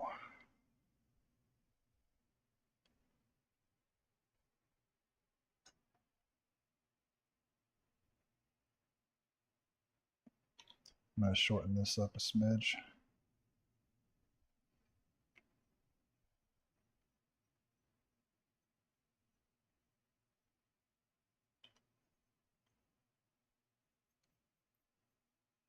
This is how you lay this in really depends on your methodology that you want to have. Um, Digitally, it would be quicker to get a big brush, and I'll demonstrate that as well.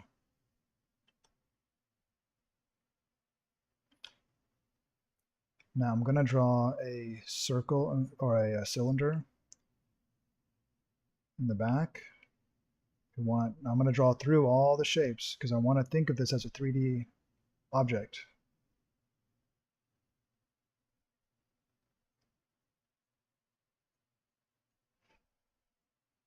That's something I always wish.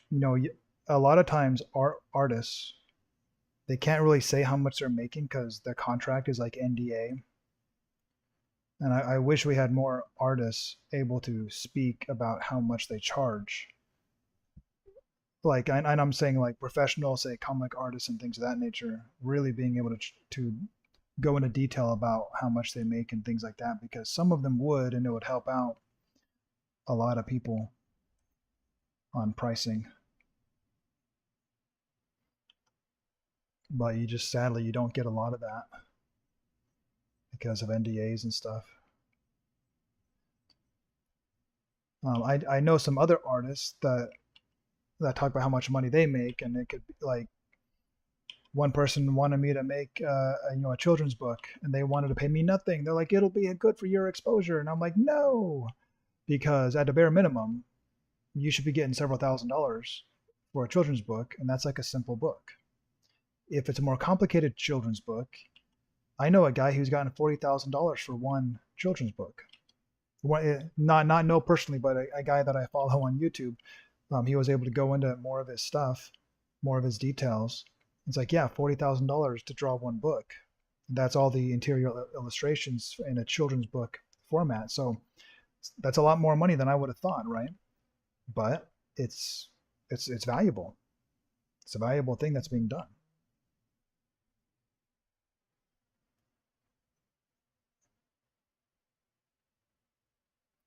Okay, so I'm gonna just draw straight through this because I want to imagine this shape in the back. And now if you're thinking in terms of perspective, if you had a horizon line and you have your vanishing points, right? If you're drawing, well, let's say you're drawing a square, right? And you have them going down and down and down. I want to show you what I'm doing and why.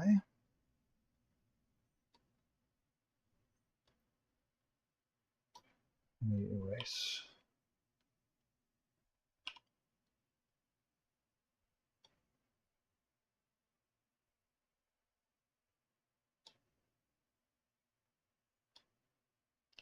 Now you'll notice something as I'm showing this, that it's getting more flat, right, the higher it is.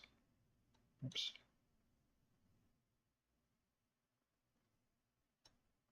Okay.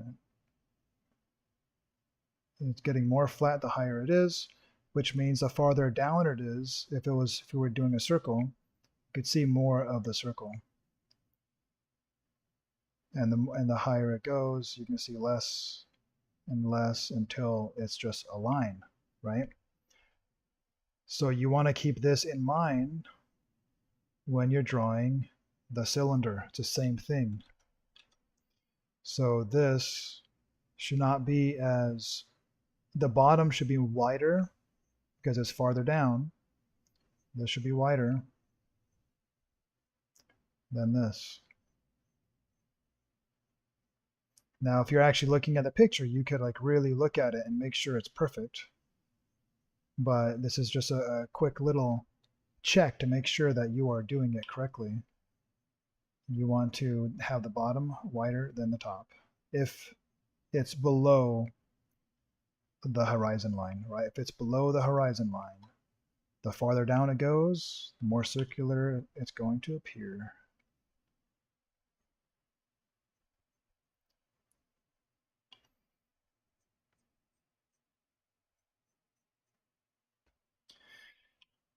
Okay, I'm gonna mostly shade out all of this. So we'll be able to see a little bit of that construction, but it won't be overpowering.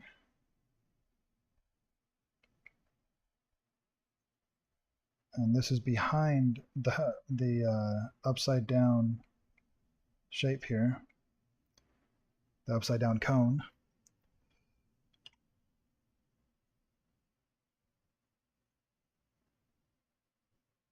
Another tip when you're drawing an oval, especially with this top one, you notice like this curve is a line I'm keeping, right? And I drew it like a curve. I didn't go stop and then go again. That make it look more like a football where there's like a point. You don't want a point, you want a curve. So you want to be able to draw through it like an oval. Okay, there's a question on Discord. Yeah, most of Frazetta's artwork is fantasy for sure. There is some sci-fi, but even his sci-fi is like very fantasy sci-fi. He's an amazing artist, but what I like most about him is that his figures look alive. His figures look like they have life and motion, and that they fit in the painting. Like they look like they're part of the world, Because some artists, even if they do a really good painting, like they like, oh wow, they're so good and they're a professional, they're making a lot of money. It still looks like they copied and pasted an image of a person into a painting. And with Frazetta, it looks like they belong in the painting. That is so important. It's so important. And the other thing I like with Frazetta is that he puts detail where it needs to be, and he lets mind make up the rest. And that's one reason why he's fast, but it's actually a really good thing. Like it makes them look awesome. Now, colored sci-fi illustrations. The question is, do colored sci-fi illustrations get paid more than pencil? That entirely depends on how well you market and everything. If you can build up a reputation for amazing pencil sci-fi stuff, you can make a great living with that.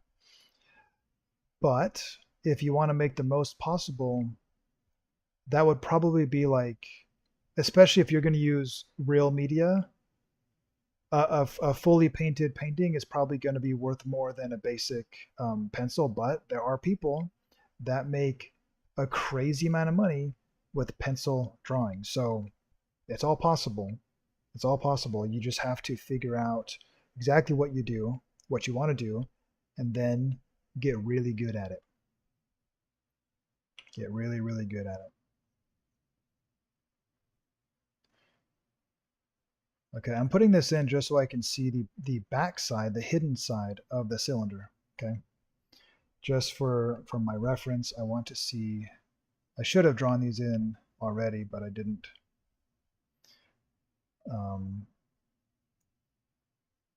Because this is give us a better idea what's going on. So these would not appear in the final painting, of course. But we need to have that information if we're going to lay out shadows and things like that.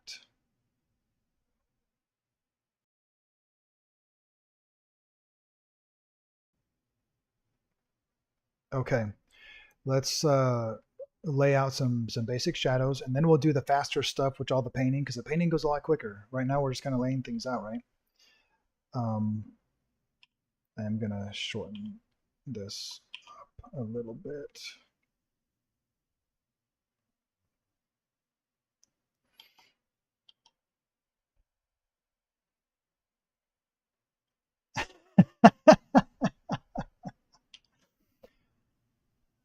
Well, I would love to teach people. Like I'm hoping someday to, turn this into something, but I need people to watch and to share all this stuff. And then I've always wanted to make my own thing, and I've also always wanted to help others become the best artists that they can be. So I've always wanted to do both.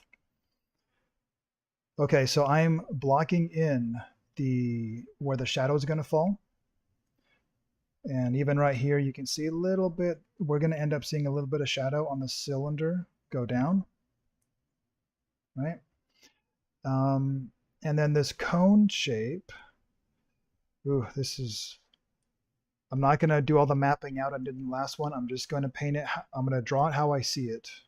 But you could, if you really, mastered all this stuff, you could take the light source and trace the lines and figure out precisely, like you can map it how it would land. That's something I'll be doing later. We're not at that stage, actually. Even though I did it a little bit in the last time, we're not at that stage. So we're going to do it how we see it.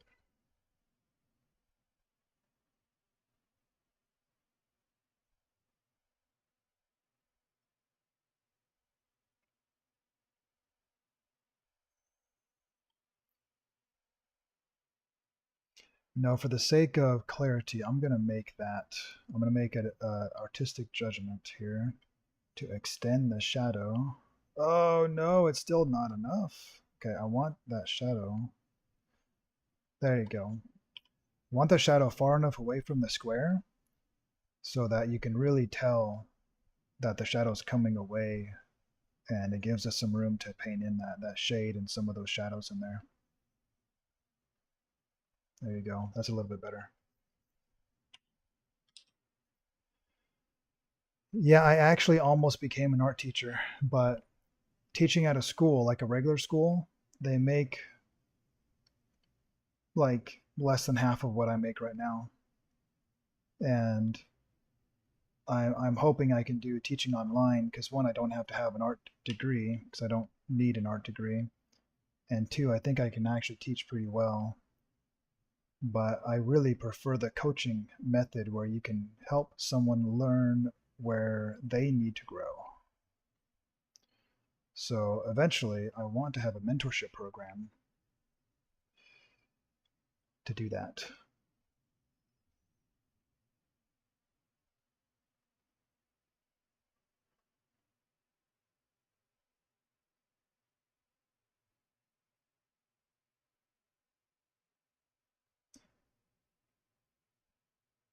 Okay, it's this shadow.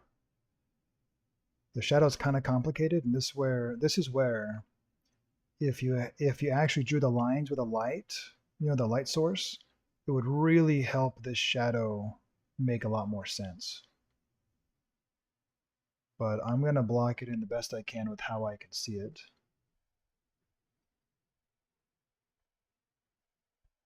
And we'll just go from there. So this right here is obviously the cone because it's sticking out in front of the box.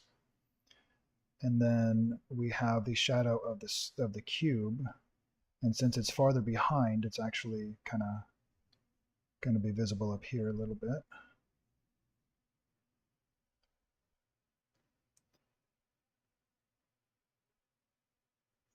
So Vincent, your question about money, um, I would start off low, you know, and then increase your price as you get better. And as long as they're paying, then maybe every customer you increase the price a little bit, and if they stop paying, then maybe you decrease the price again.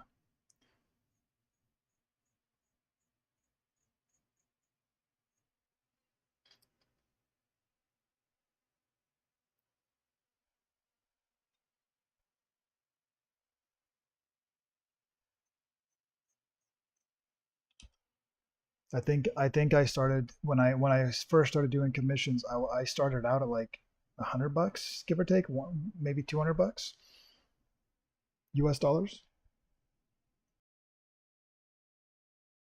Now I did get offers for smaller stuff, like $75, and I'm like, no, I want to get paid more money because I think my stuff is worth more money and people pay it. So at least someone agrees with me.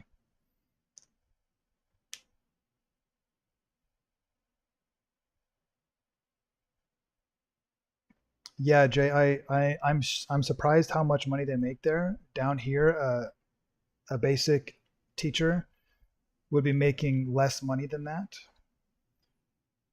unless you teach at like a college level, and even then, you may not like. It's not a lot of money, but if you can have your own like art programs, if you can do your own thing, you can make a ton of money. You can make a crazy amount of money if you're good. If you're a good teacher, people like you, they want to learn from you. You can do your own program. All right, Vincent, do you have the rough outline ready? Do you want to go to a painting stage? Are you ready? And Jay, are you following along too, or are you just watching? It's okay if you're just watching. But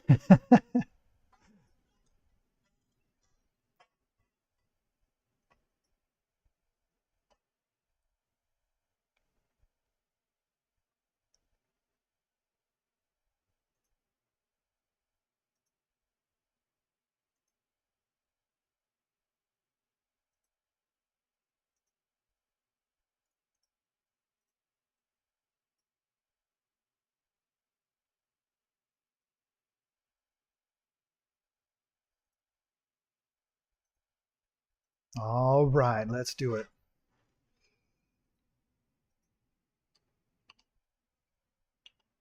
Okay, I'm gonna grab my big painting brush again. I'm gonna go to a new layer so that I have the this pencil drawing that I can refer back to if I get confused on anything. Um, I think I want to. I'm gonna try to summarize. Like I'm gonna try to group the values for the starting colors for all of these things, and then we can go in there and finesse it like we did last time. So I'm gonna pick a darker color Um, I want to do the shadow first, I guess, which means I probably should have, I actually want to do the background real quick. Just kind of lay in something for the background. So the table in this case is going to be using a big brush on purpose because we're doing big shapes, use big brush. And if you get good at it, you can use a big brush and get small shapes too. And that's actually a really good thing if you can do that. It's a really good thing. So I'm going to just darken down all the background, and then I will erase a little bit. I'll clean up where I overlapped.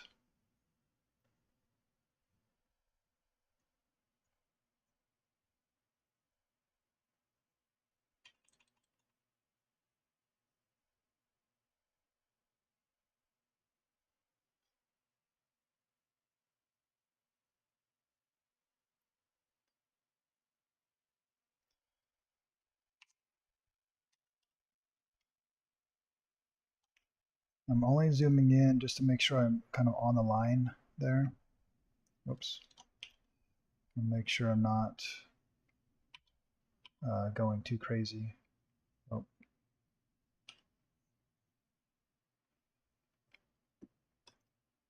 that's pretty good.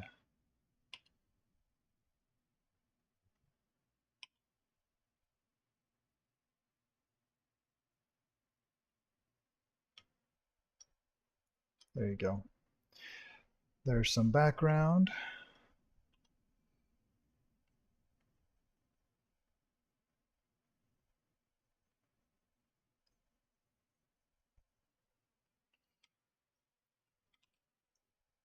We'll go ahead and use, I think we'll leave the table as is, actually.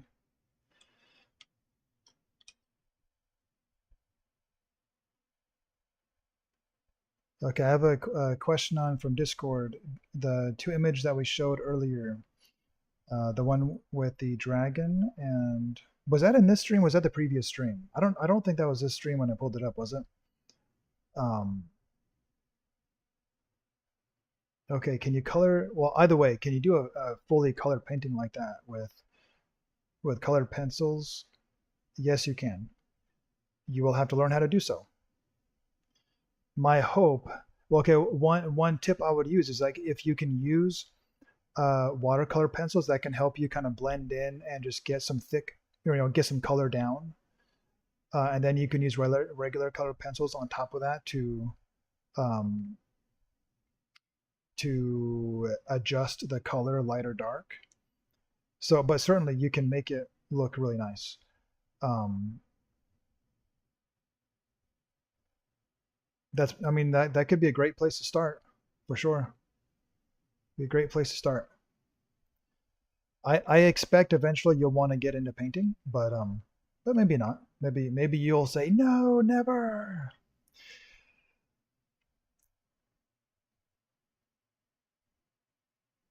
Okay, if this. Okay, so I color picked our ground plane, and now I'm gonna go halfway to black. Visually, just picking down to halfway to black, and now let's fill in all the shadow. Again, this is just the rough shadow shapes, right?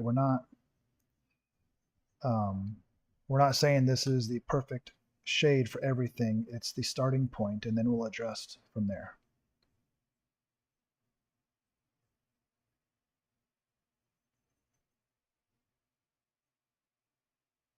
Just like last time. Like the basic concepts of artwork. I mean, it's not like it's so complicated no one can do it. It's more like, can you do it enough to internalize it? Can you do it enough to really understand it?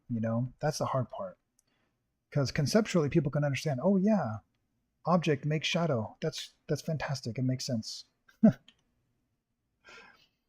And if you explain it to them, like, oh yeah, that makes sense. But can they do it on their own? Can they really truly understand it? Can you look at a page and imagine a 3D shape? Can you imagine how it turns and twists and how the lighting would affect it? And that all comes with practice. I'm only putting the shadow right now on the ground plane.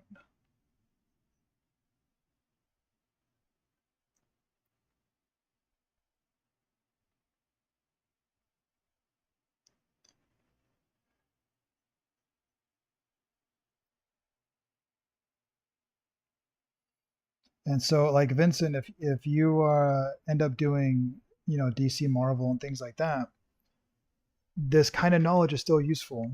You would obviously adjust maybe the style that you're doing, unless you do fully painted comics, in which case you could. In which case, this is extremely applicable because this is all just painting, right?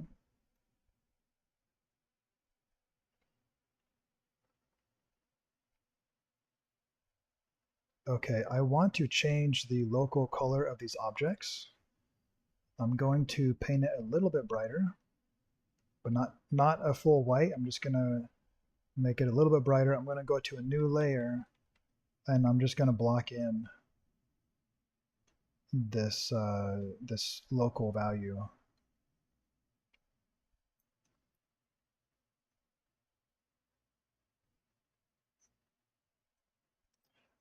I'm kind of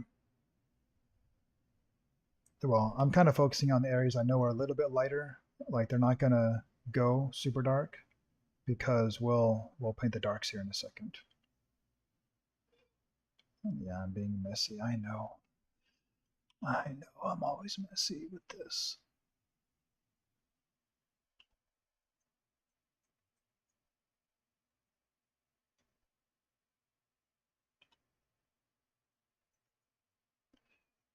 There's a something. If you didn't notice what I just did, it can be useful to overpaint if you're doing it digitally. If you're doing it digitally, it can be useful to overpaint and then erase. That way, the strokes look more natural. Okay, I have a problem. You'll see I have a problem with where the shadow's hitting and where this light is. So I'm going to adjust the light because I want to have the shadow where it is. I'm going to adjust it like that.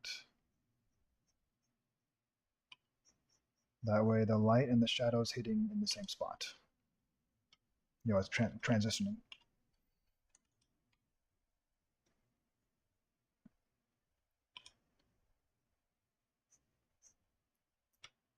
Okay.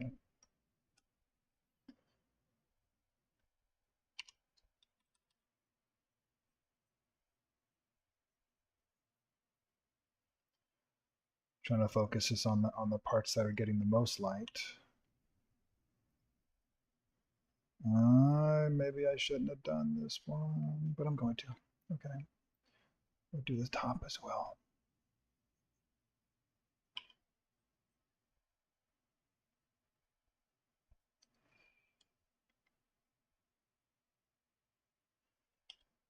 And then we'll do this. So I'm gonna, if you imagine the cone, right, there's gonna be one line going down that is the center point on that edge. And then that's gonna be like the most colorful part of this. And then the back side is in shadow.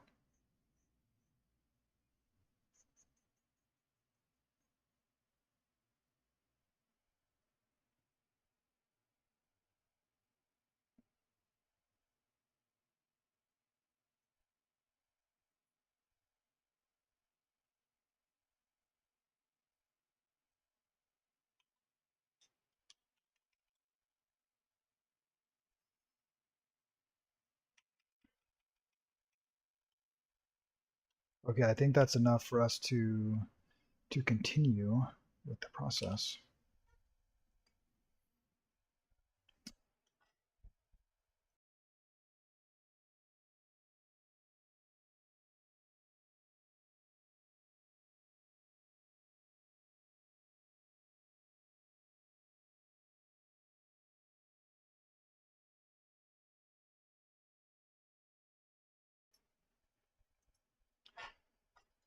All right, what's next? What's a good part to do next? Let's do the shadow. So if this is the local color, let's go halfway to black. So I'm doing my best to just kind of estimate based on the color wheel over here. And we'll put in the shadow for the objects.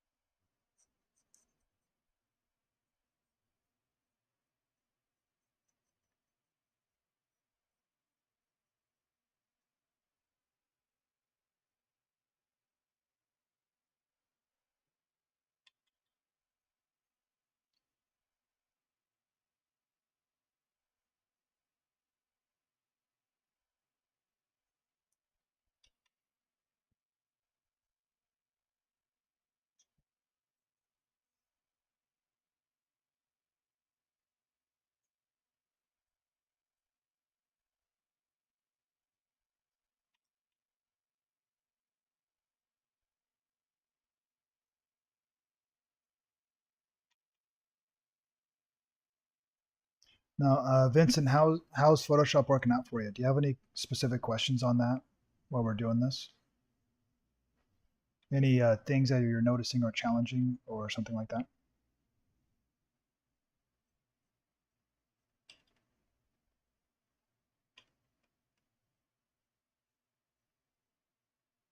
Hmm.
All right, there's going to be lots of bounce lights. There's going to be lots of little shading because one, we got three objects and they're all affecting each other.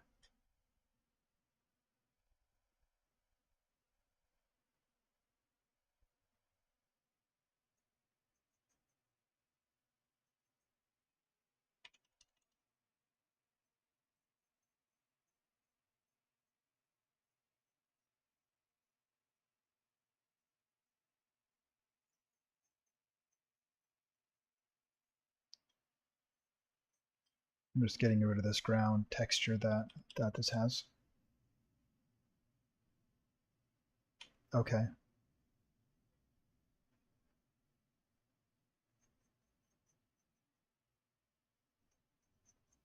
Are you using the basic you know circular brush? And are you using pen pressure?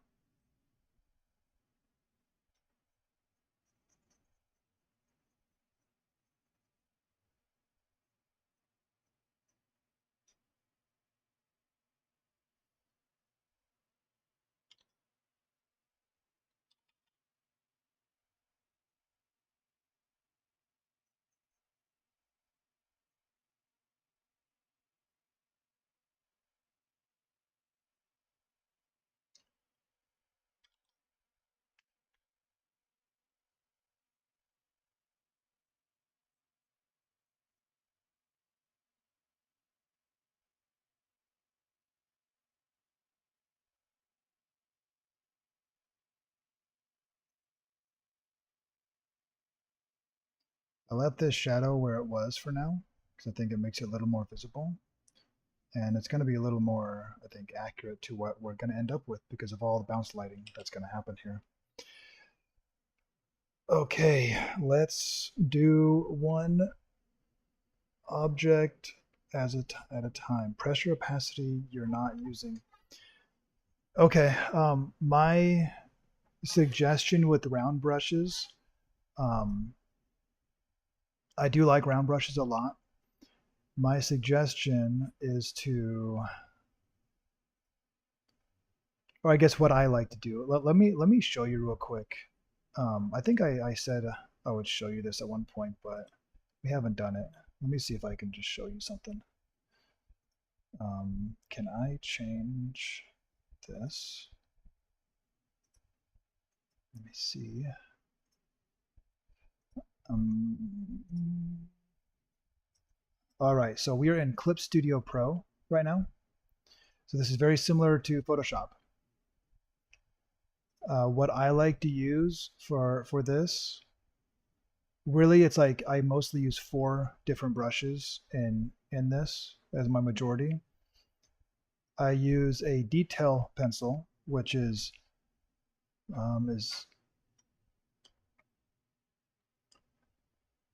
which is very detailed, and it doesn't get that much thicker. This is full. This is 100% size, so it's very useful for little tiny details. Okay, so I have that. It reacts based on pressure, and then I have a little bit of a thicker one, which can go kind of thin, but it can go a lot thicker. So it does have a little bit of opacity to it. So based on the pen pressure, it will get thicker and darker. That's a second brush I use. The third brush is one that is just like really thick all the time. So even if I make it like the brush size small, it starts off way thicker and it doesn't get as dark either. So this is good for just kind of laying down flats of color and things like that. So those are three round brushes that I like to use. The other brush that I use, and I don't know if they have this in Photoshop because I made this myself in Clip Studio, but it is this tilt brush to where I can draw a straight line or I can tilt my hand like my pen and it gets thicker and thicker and thicker and thicker. And then at the same time, I have pressure so I can get darker with pressure or lighter with pressure. And then if I actually drag it straight down, I have like a thick line that I can pull like a pencil. If you notice, if you lay down a pencil on the side, you can go sideways for a really thickness, or you can pull straight for a thin line. So this actually is the main brush that I use because you can lay down flats, you can get in there and do detail, or you can kind of have it as a nice in between. So it kind of does what all of these three brushes did in one brush. And it's all based on how much pressure I put down and how I angle my pen. So this is my favorite brush, and I don't know if they have this in in Photoshop, but that's what I suggest for pencils, for brushes.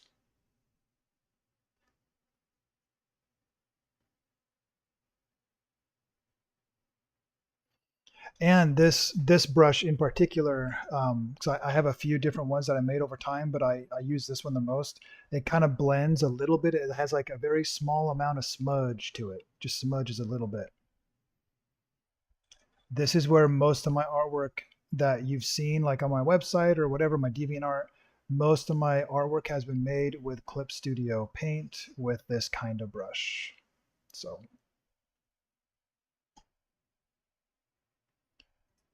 there is another brush I like to use. I just don't use it very much, and it kind of looks more oily. Whoa, that's not. There you go. Looks more oily to where you kind of blends in a little bit. See that? So this is trying to mimic what I'm doing in Rebel, you know, but I don't use it a lot. Mostly I use the pencil brushes. So that right there, you can see how it is kind of smudging a little bit because I selected the color of the canvas, so it just looks like it's smudging. But you know, if you don't have the color of the canvas, you can still see the smudge a little bit. I like it. It adds a little bit of texture, but a little bit of blending, and I just like it. So,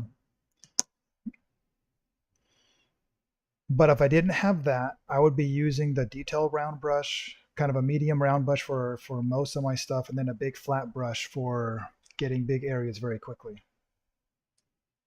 Hopefully that helps. That's that's what I like.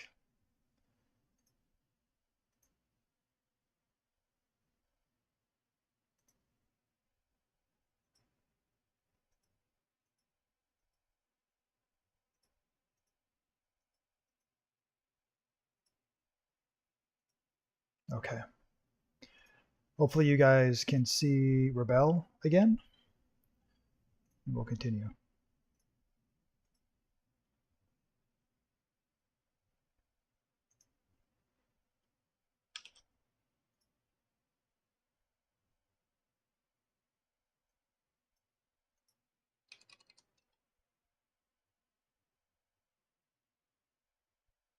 I read your message.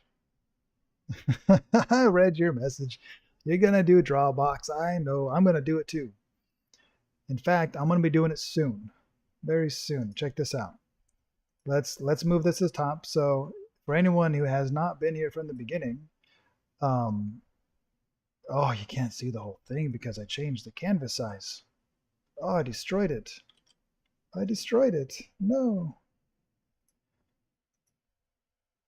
Okay, well, I guess I'm just gonna delete that. It don't matter now. All right. I will be doing Drawbox very soon,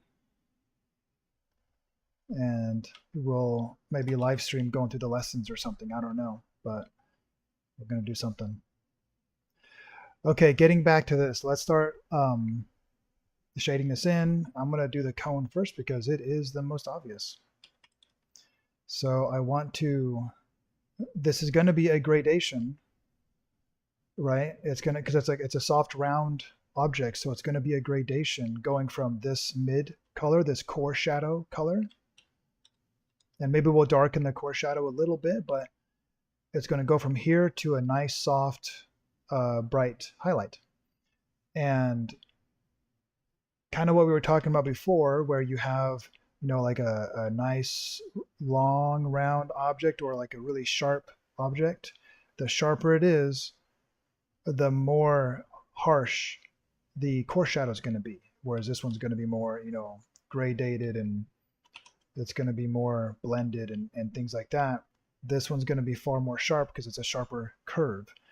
So we have both of those on the cone, right? It's a harsher curve near the bottom. It's a more soft curve at the top because it's all coming to a point down there, right? Eventually, it's a point.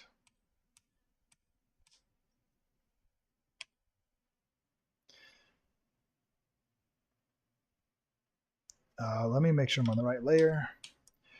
This is one thing I don't like to paint on lots of layers. I really don't.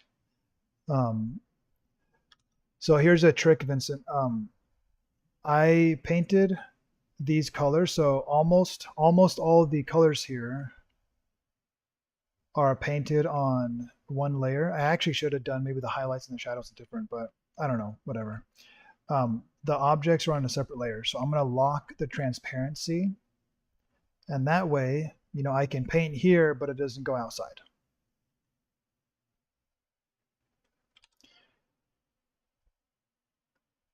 So it will help just to kind of get in here and start. Oh, I always freak out. I need to make sure my smudge is on. There you go. Let's smudge this.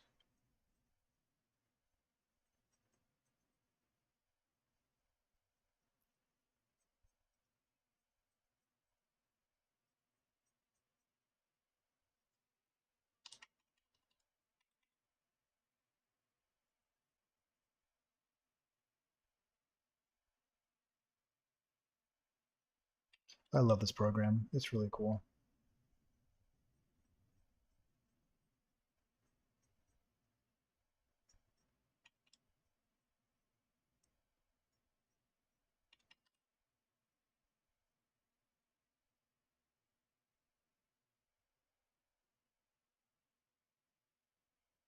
Yeah,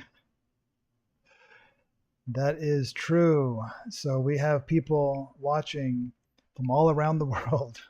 From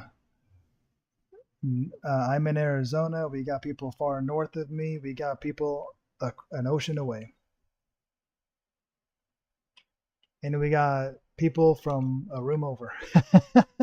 Hello, Kislev.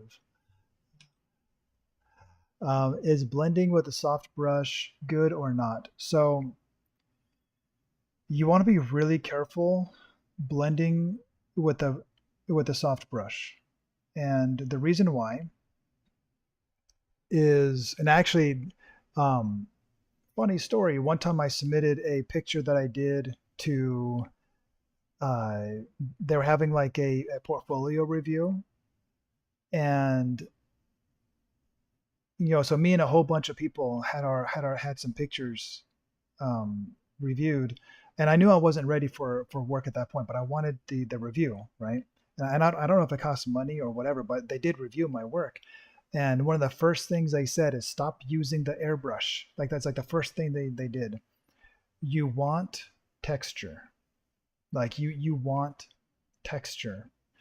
If it's really perfectly soft, if everything's really perfectly soft, it looks artificial and it doesn't look good. Um, and that's where, like, let me pull up this one. So this is a great example, and it's one that I think I sent you the video earlier, where let's just pull up YouTube real quick. I'm gonna pull up a picture for you that I'm thinking of to give you a good example of why texture looks good. I watched it today, so it should be in my history.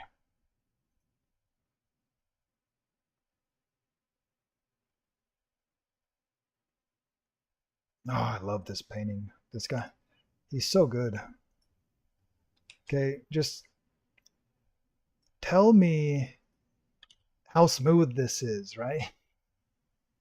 It ain't smooth. There is so much. This is from uh, Marco Bucci. Hopefully, I'm not butchering his name, but he's a great artist. I love his work. And you can see all the texture.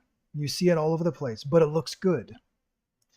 And if you go look at like master works, you see their brushstrokes, you see the texture, and it looks good. Like it looks good. Oh, did I just mess something up?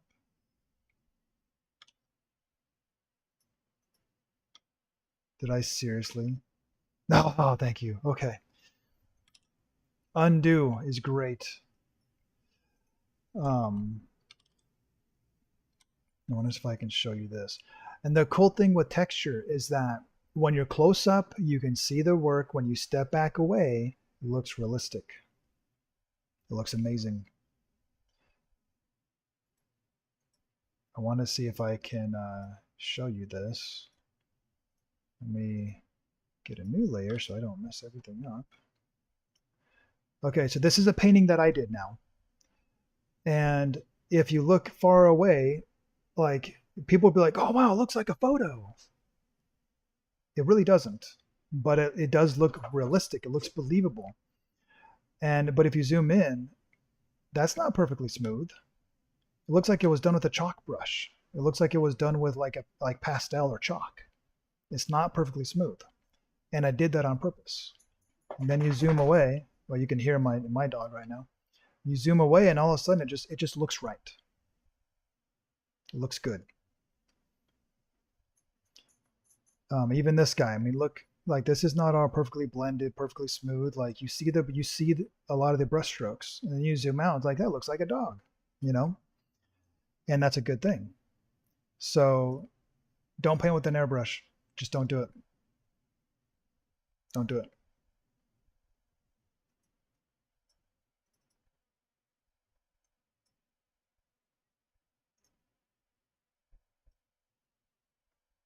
Hopefully that helps. Hopefully that makes sense. But if you go look at your favorite artists, you'll notice that you can see their pencil strokes or whatever. You can see the evidence of their painting, and if it was a perfectly smooth thing, it's going to look artificial. It doesn't look good.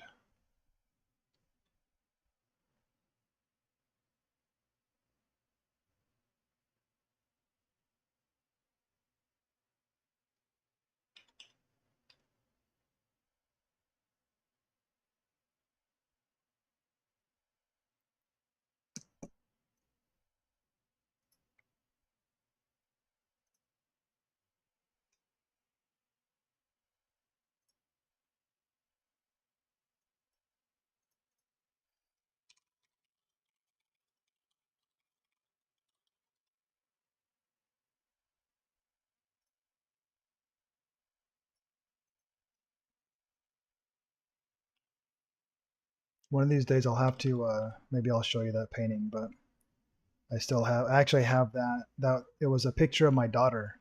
And of course they just ripped it. Like they ripped it for many very good reasons, and I learned a lot. And then I painted a picture of my other daughter, and that one came out so much better. And I feel bad because I need to paint a picture of the first daughter again because I'm so much better now than I was back then.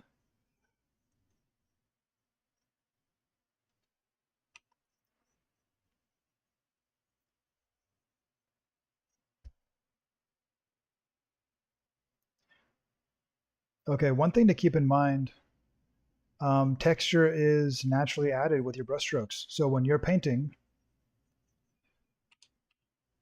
use a hard brush, and those hard lines are going to add texture. You know,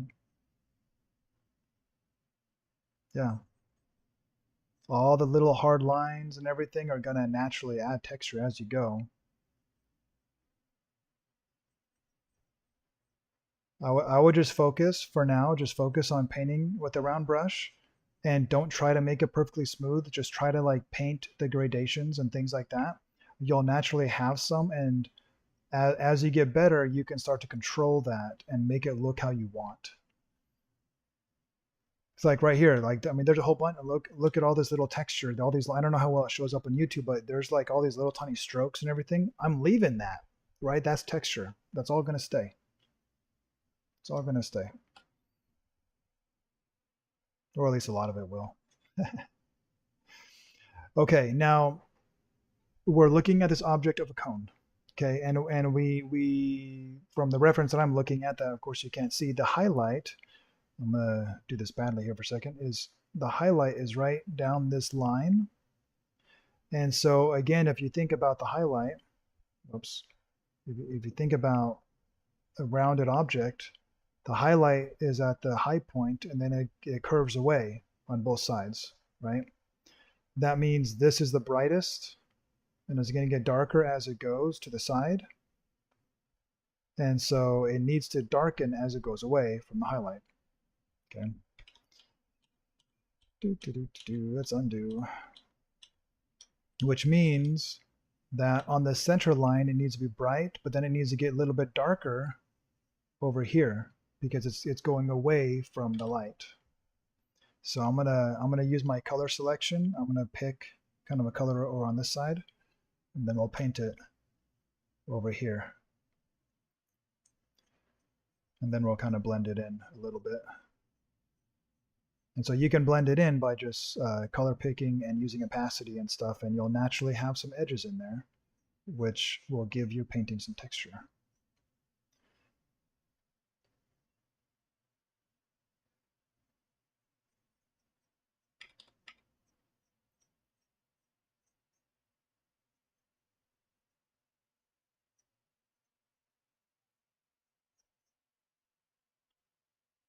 Oh, that's cool, Jay.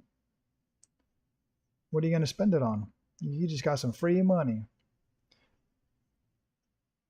You know, nothing in this world is free.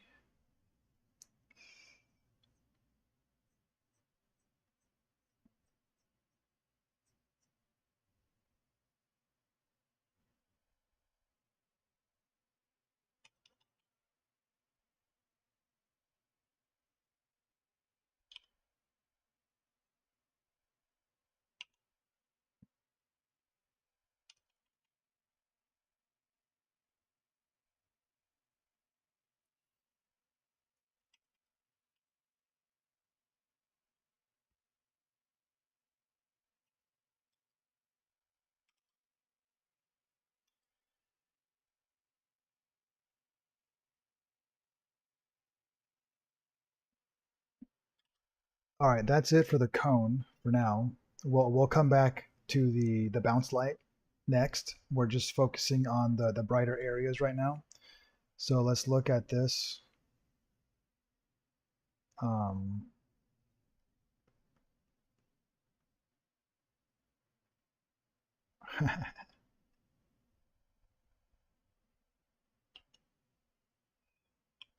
oh, he missed out on other money. Oh, what are you gonna get with your 15 bucks? You're rich.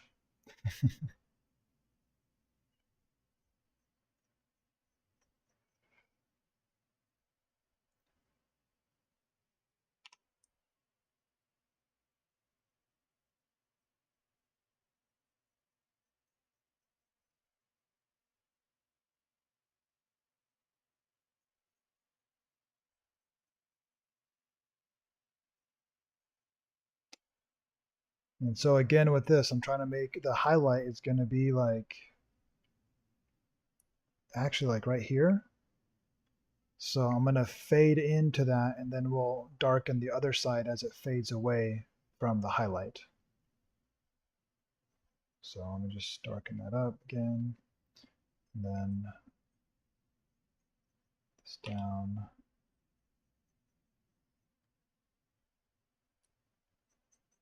I feel like I'm pushing paint around. Like I really love this program. It's awesome.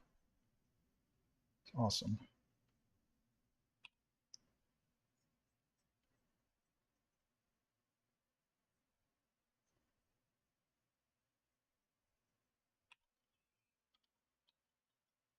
Do that. Ah, why is it? Oh, I was hitting the wrong button. There you go. That's what I wanted. Control how much paint's going down. It's like a pencil away.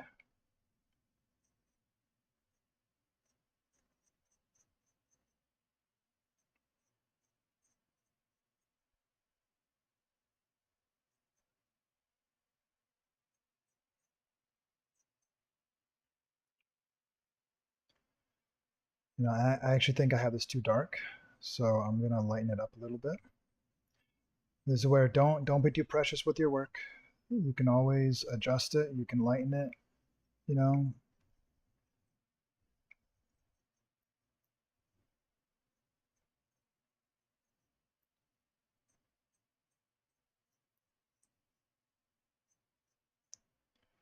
and so for you, Vincent, hopefully this is not just helping you a little bit on value knowledge. It's helping you just get more used to painting with Photoshop. Just a good exercise because you're not again you're trying to chunk the information down into something more simple. Because if you're trying to learn value while doing an arm anatomy and you don't know arm anatomy, like that's way harder. That's way more difficult. But if you can do something like a simple square, well, now it's something that you can actually practice with.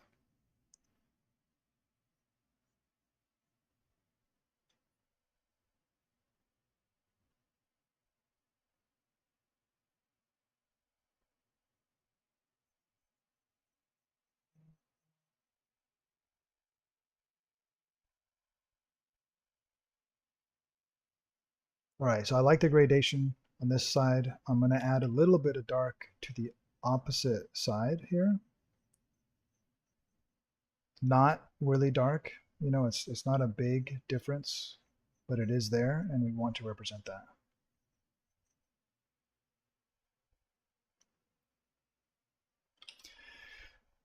that. Framed perspective, volume one or volume two? Which one are you going to get?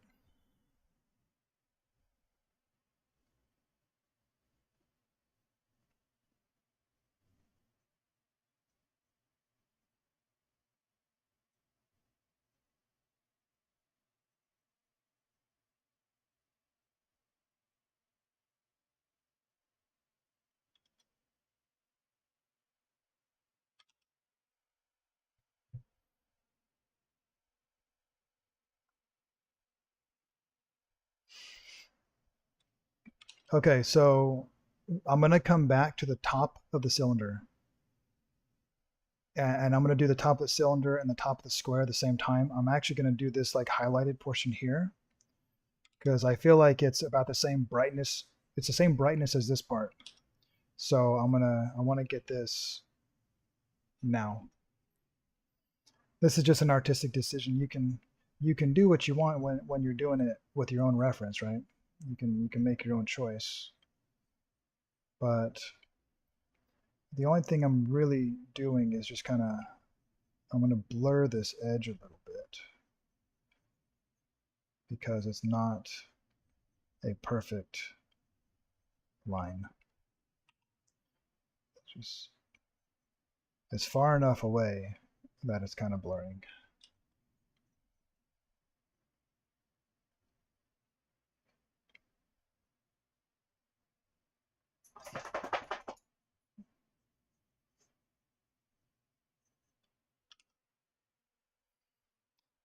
But for the most part, it does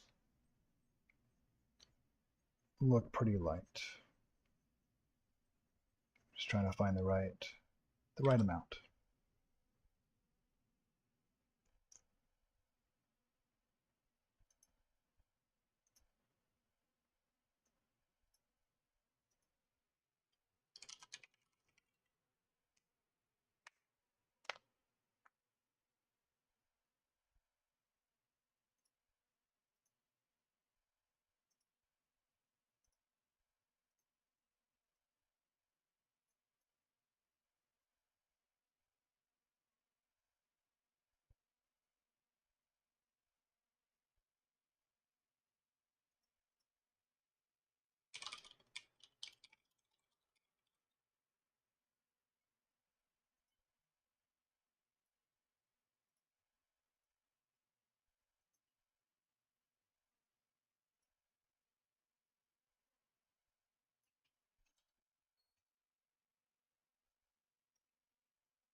Okay, my dog just got let out, and oh my goodness, he is so slow.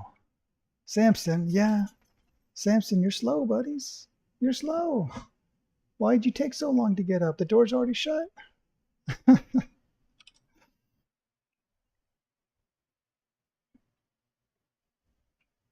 All right, let's tackle the top of this. This is actually a lot darker, which indicates the light is kind of coming, the light is coming more like, it's not coming, the light's not coming up here. The light's coming more like from this angle, give or take. So this is actually going to be a lot darker. Oh, I just realized something. I'm gonna lighten this up a little bit, and then we'll do that. I think this needs to be a little bit lighter. You'll find, see, the problem is values and all these things are all relative. So as you go, you might have to make adjustments. That's just the way it is. Unless you master it so much that you can just do it perfectly. But I don't know anyone that can do that on this like that without taking a lot of time. Like it's a long, slow process if you get it perfect right out of the gate. Okay, just lighten it a little bit, not a whole lot. And now we're going to worry about this shadow on top. So, I mean, it's not quite a shadow, but it is certainly darker. I'm gonna end up darkening this core shadow a lot. So I think I'm gonna actually use this color here. Hopefully that doesn't confuse you. This is part of playing with these shapes to get the right values. Or to get believable values anyways.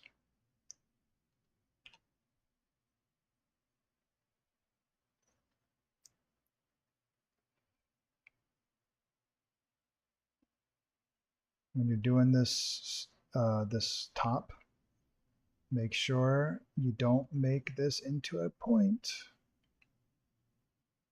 Try to keep it rounded.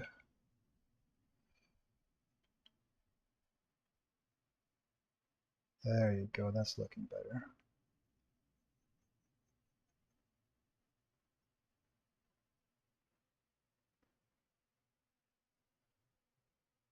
Yeah, I'm going to have to make these core shadows significantly darker.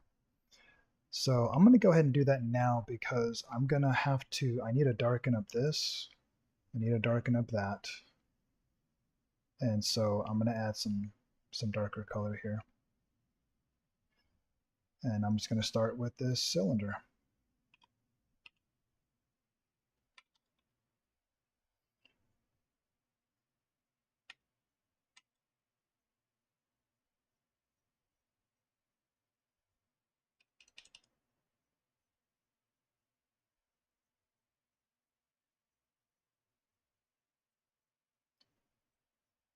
So I'm not painting the whole thing, I'm just adding the core shadow.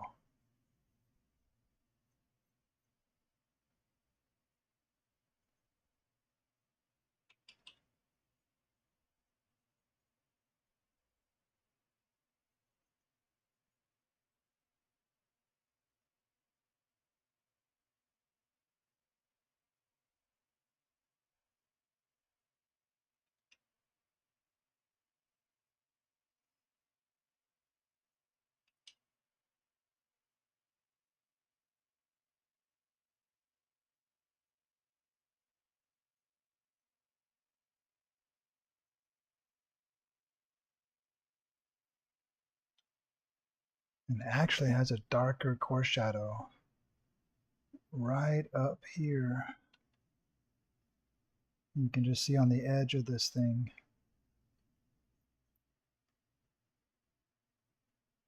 And that's because our light's coming more from this direction. So that back plane is very, very dark.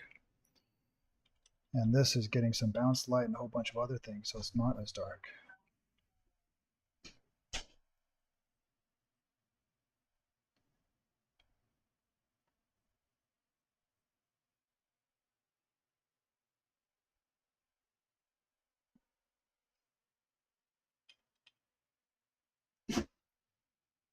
There's my doggy.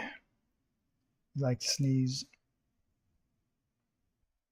I'm just going to keep moving on with this darker color here to lay in some darker values on these shapes.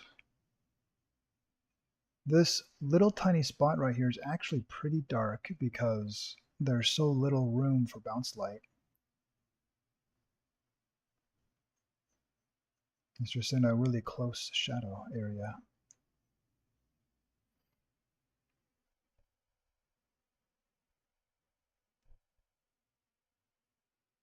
Okay, I'm going to. I'm trying to just add some detail to help lift and shift the forms to make them more visible. So I'm going to add some form here on the bottom to this to separate this from the ground shadow.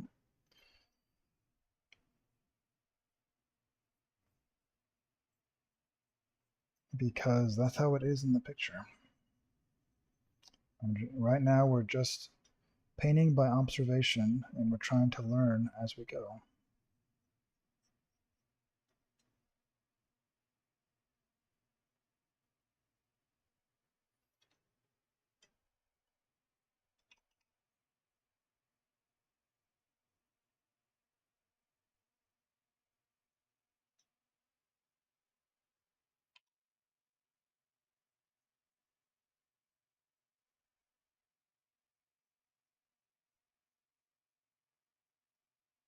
So if you're in Photoshop, you can just be color picking and picking different colors and get it until you like the gradation that you have.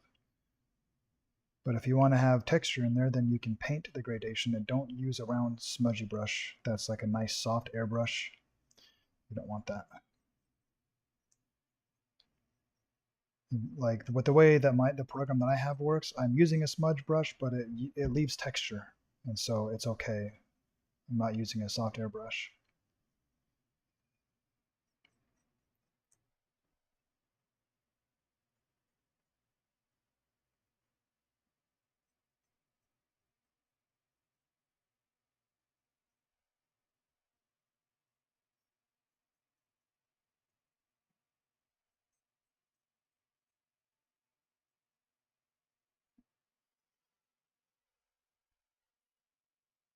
It doesn't have mechanical precision, but that's okay.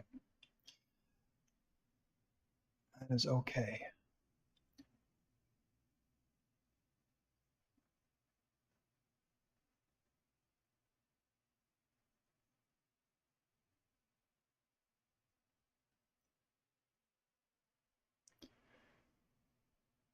While I have this darker color in mind, I'm going to also do this back here, which is between the cylinder and the box. There's a darker shadow because, again, there's no light getting back there.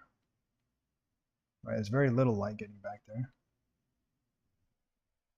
And it kind of just darkened this whole area quite nicely.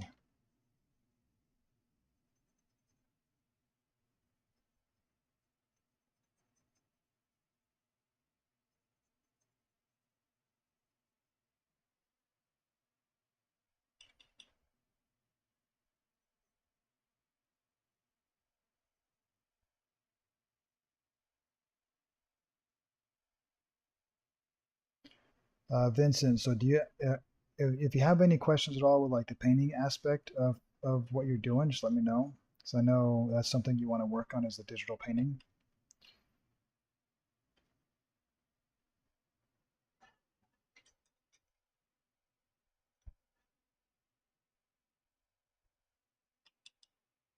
I'm seeing a really dark, you know, small line right here. This is that little occlusion, I guess, um, shadow right between the box and the table.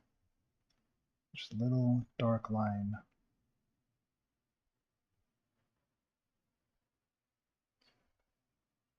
And so there would also be here as well.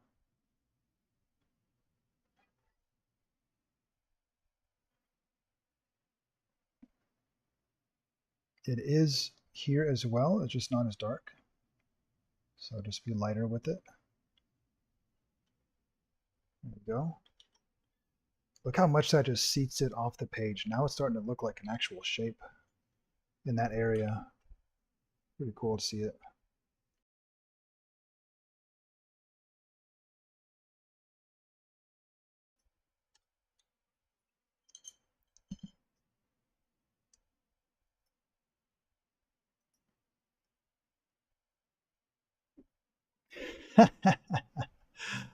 Oh, Jay, I'm glad you pinned that message, man. That's awesome. That's awesome. That you must have taken some time to scroll up there and find that image to pin that message.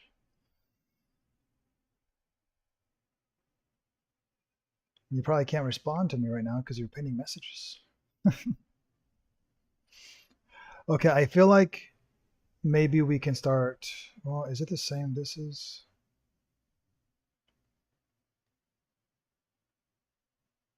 Yeah, talk about scrolling. You scrolled all right. I'm still gonna darken this whole side a little bit. I just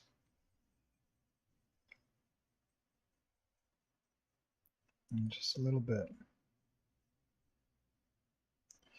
Yeah, you were quiet for a while. I'm like, oh, where'd you go? And then you pinned a message from like, I don't know how long ago that was, but man.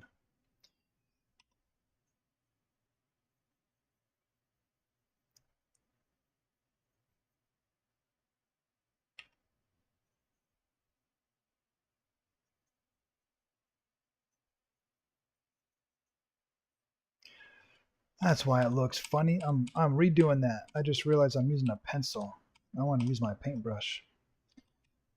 I really want to use my paintbrush for that. There you go. That's what I'm supposed to be doing.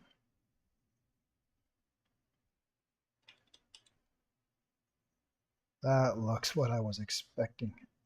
Yes. Which is mightier, the pencil or the paintbrush?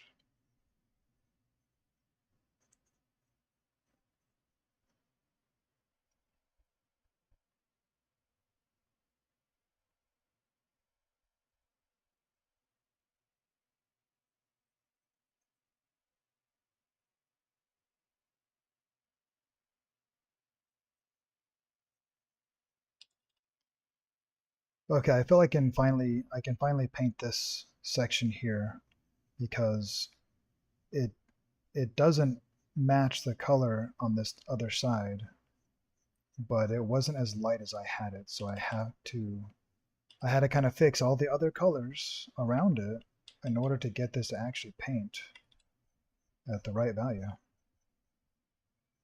And now it's starting to look right and it still stands out like it should. That's what I wanted.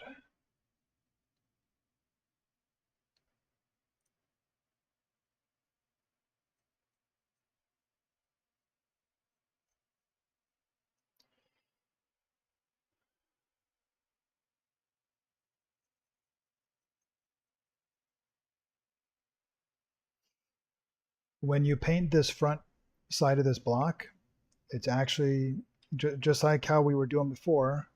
It actually gets a little bit darker right at the bottom where this cast shadow is, because the cast shadow is affecting, or the shadow, yeah, it's affecting this with all the bounce light, or the I guess the lack of bounce light, right? So it is going to get slightly darker right there.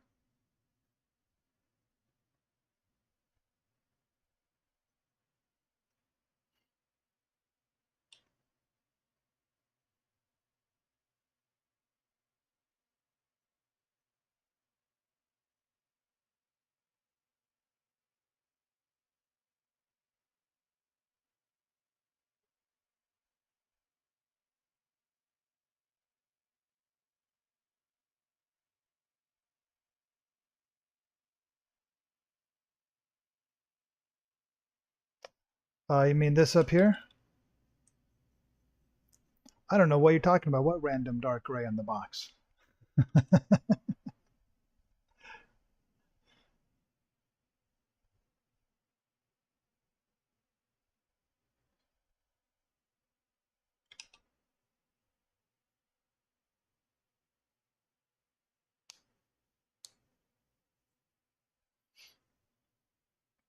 That was just something I had from before where I was pointing something out with it.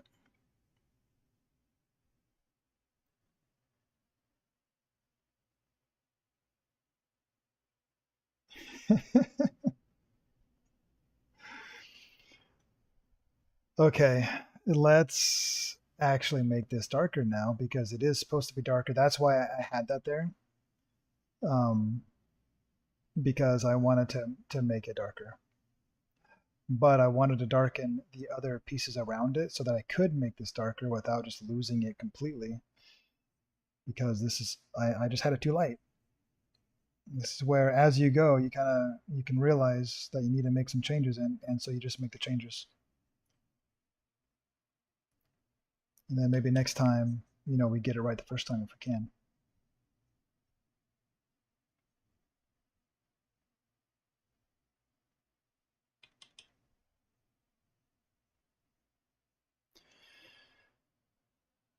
Now I'm going to add a little bit of a blended shadow here because it's kind of this strange, kind of a strange mix here. Whoa, that's too much.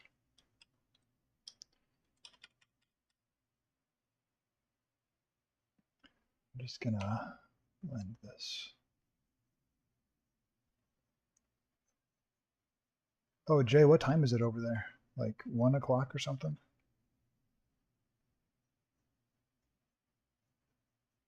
I can't believe it's this late already.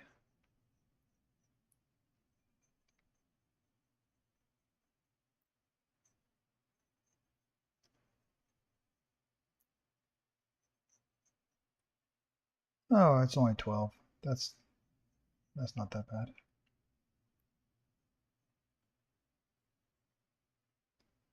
It's not that bad.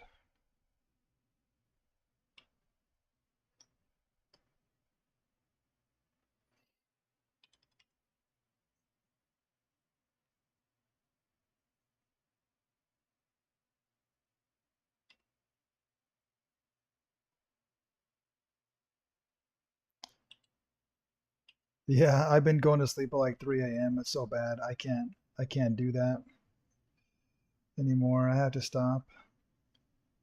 I just don't want to stop all the things that I do.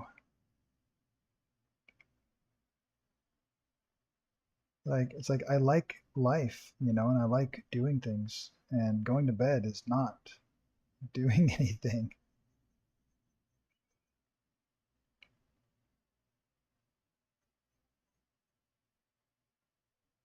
Yeah, my sleep schedule's real messed up.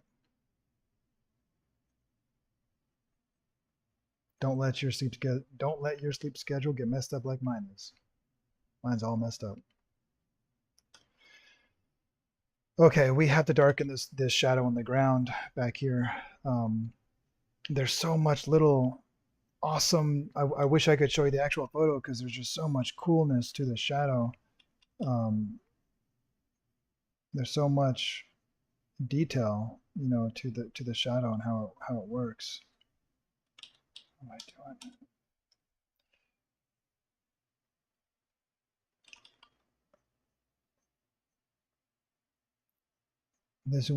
This is like, I think what I'm hoping is that you can learn a little something, that you can get some practice with your painting, and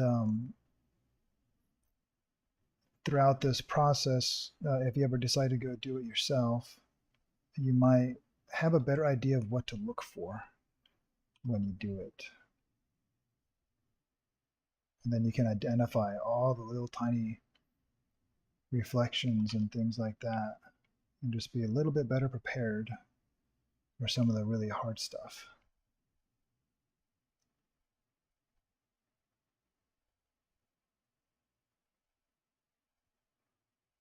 It's only 1 p.m. where Vincent's at. The day is young. Actually, it's so bad. I woke up at like 11 o'clock today. It was so horrible. I felt like half the day was wasted, but it was good sleep.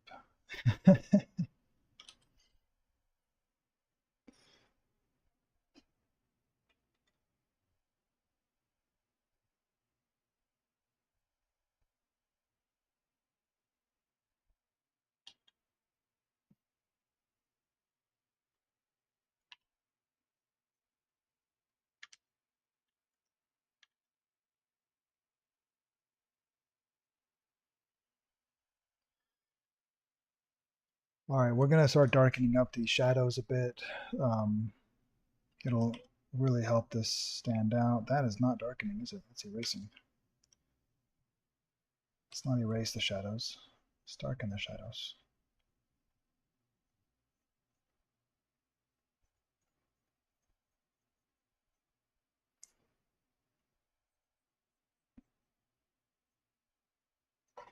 Right now, I'm just kind of laying it in.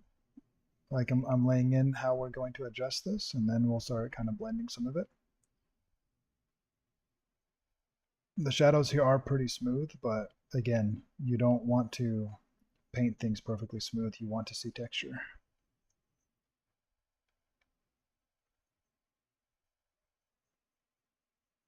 Uh-oh. So I just heard what sounded like possibly fireworks, and if there are fireworks, I will have to stop the stream because my dogs, if they find out that there's fireworks going off, they'll go crazy in the worst way. Like, I'll have to watch them and protect them because even hunting dogs are scared of fireworks.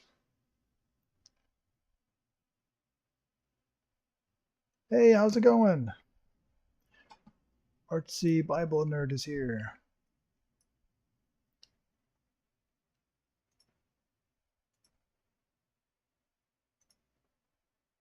Mr. Bill. He also streams, and he's working on a Christian comic book. So you can find him. He's on the Discord, and he's also on Twitch. Still alive, yes. We're working on. So I did a stream earlier today on figures, and I finished the 100 figures.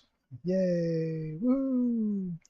And I then am touching a small number of subjects at kind of a high level. One of those is like basic shading and digital painting and stuff. And some of the people that watch are trying to learn, like say Photoshop. And so I figure what a great way to get some practice than to do a still life where you're kind of, simplifying what you're looking at and you get to practice Photoshop. Sounds like a good thing to me. And hopefully we're almost done so I can turn this off and then maybe I don't know. Oh, it's like 10 o'clock. That means it's 12 o'clock your time, huh? So I don't know if you just streamed or not. I've been doing this for so many hours now.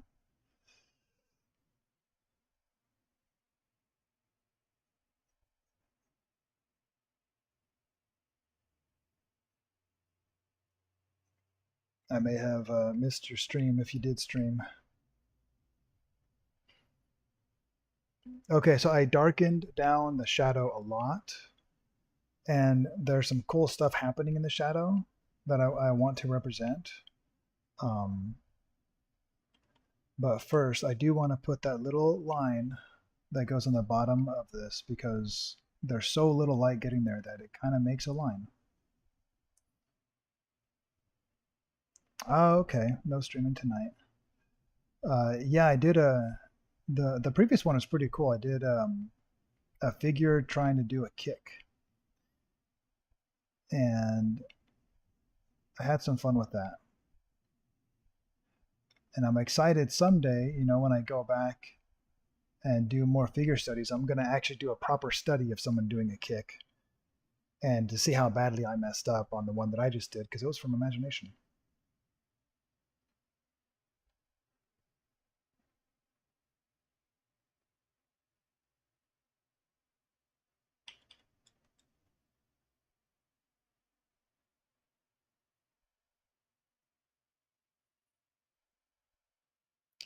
Oh, we've been going for a while. That's good.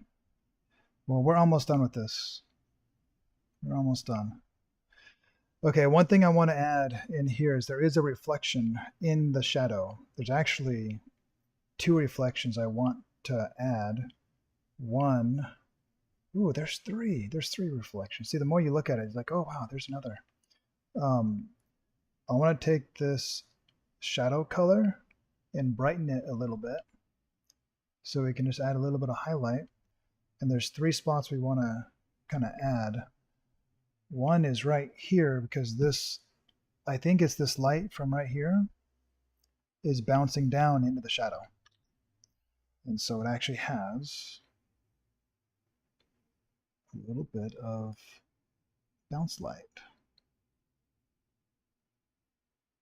Also, Jay, that profile picture that you just put on is really cool. I like that.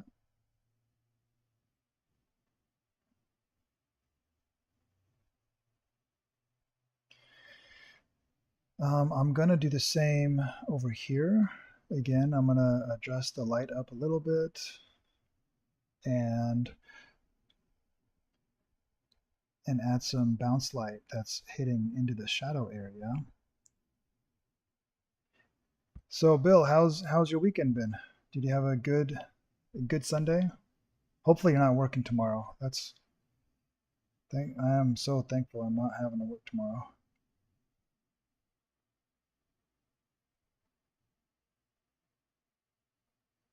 It means I get to do more drawing.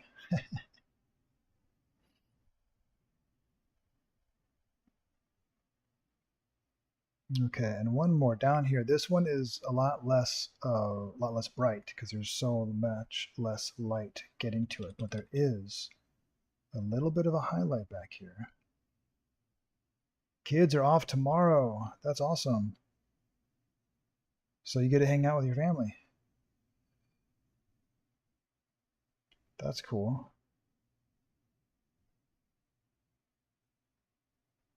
I recently taught my kids how to play the game Risk, and that was quite fun.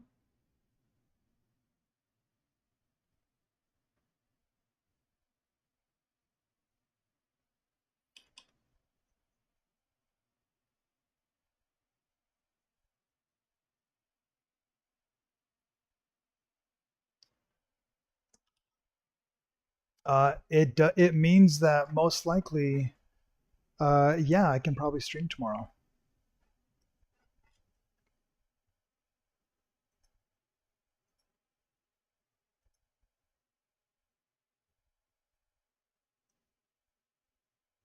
Okay, this we could still, push this and push and pull the colors is what they'd say. Push and pull and keep going. This here's one thing I can do. Um, some obvious things that I could do is blend this back because, as you know, the farther away the shadow is hitting from the source of the shadow, and the source of the light, the more blended, the more blurry it's going to be. So let's blur this a lot. Ah, oh, that is fireworks. I hope my dogs don't hear it. I'm gonna act like nothing happens. I'm gonna see. Maybe they'll just pretend that nothing's happening. That's the hope.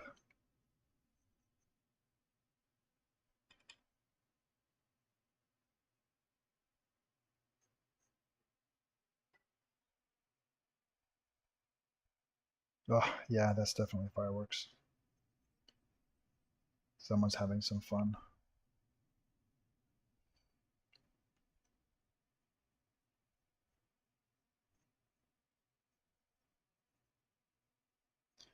Yeah, still lifes are not my favorite thing to draw, but it is a worthy thing to draw for study. This is the study part. See, like Vincent, you were asking before study versus projects like this. This is the study. Then you would go do your Batman and things like that. And that way you're a little bit wiser when you try to do that stuff. And it's simply easier. It's easier to study value on this than it is on a full blown like Batman because there's so much more you're trying to keep in mind. And so as a newer artist, you just want to simplify down what you're learning to something small, something bite size. That way you can have more improvement in the long run faster.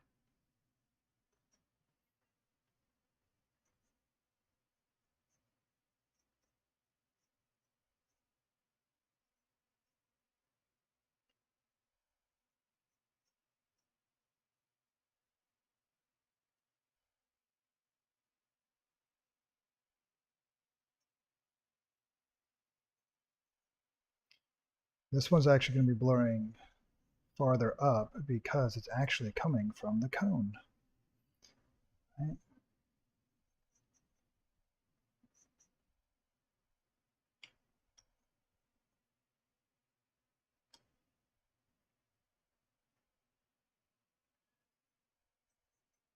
I'm still not happy with how light this is, so I'm going to use a trick. I'm in Photoshop. You can do this in Photoshop. I made a new layer. I'm just putting a solid dark color on here, and then I'm going to uh, change the opacity to where it's a little bit lighter, so I can kind of adjust it down to where I want it to be. So I have that. Let's adjust the opacity and see. All right. Well, hello. Thanks for stopping in. There you go. Check that out. That's a big difference, but I think it helps to separate the form a lot from everything else. I like it. I'm keeping it. You have a good night.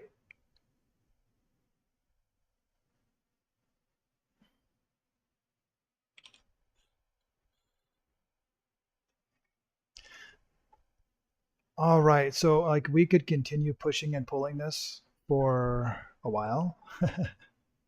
Blur the shadow. Okay. So what I was talking about blurring the shadow, let me just point that out to you real quick. Um, let me get my red line here. So this right here, all of this, I blurred all of that because it was just a hard, it was like a hard line. And because, again, because it's hitting a surface farther away from the light and the object, it blurs more because more light's, able to get in and blur the edge. So it's going to be a little bit of a harder line up here. It's going to be more hard. And then it starts to blur until it gets really blurry. And then here, it actually blurs farther up because it's closer to the cone. Like the shadow is actually the cone shadow, right? And so since the cone's farther up, it's going to blur starting about right there back.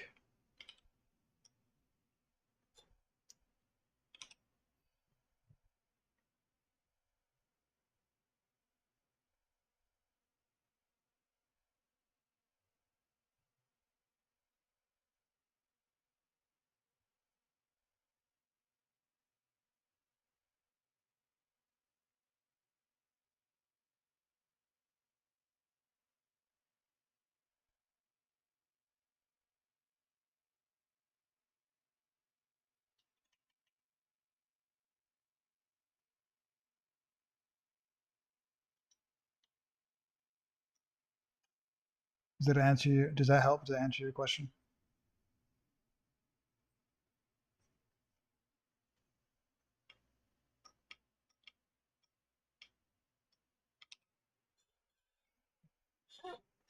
We probably should have, I probably should have drawn like, like an oval, like a basic simple, here's an oval, here's a square, here's a cylinder, and do them one at a time. Maybe that would be a better way to kind of teach them the basics. But um, this, but this is more fun. I don't know. It was more fun for me.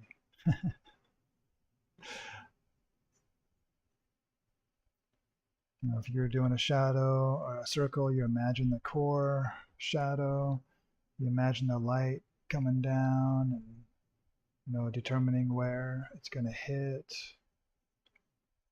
You got the shadow on the ground. You can kind of lay this in pretty quick once you kind of understand.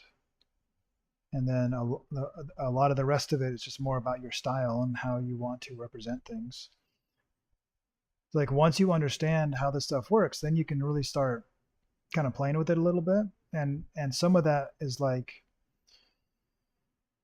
maybe you could, if you wanted to, you could really simplify all the shadow shapes to be like really simple, and that way all your detail is in the lighter areas. And actually, a lot of artists, a lot of really successful master artists do that. And that I didn't really focus on that, but I probably should have, to be honest. I probably should have done that, but maybe that's more of an advanced way of looking at it.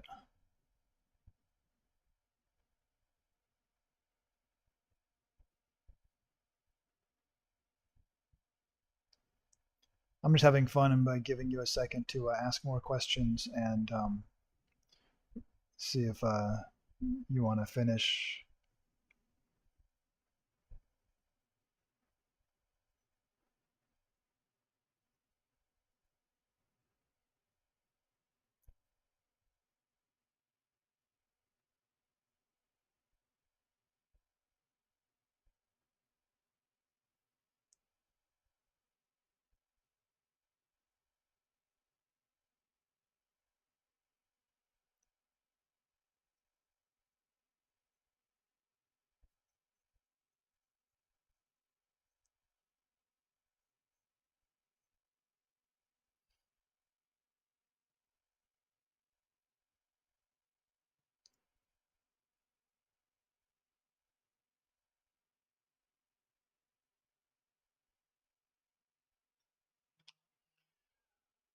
All right, Jay, I think we're about to end this stream, so thanks for joining in. I hope this helped.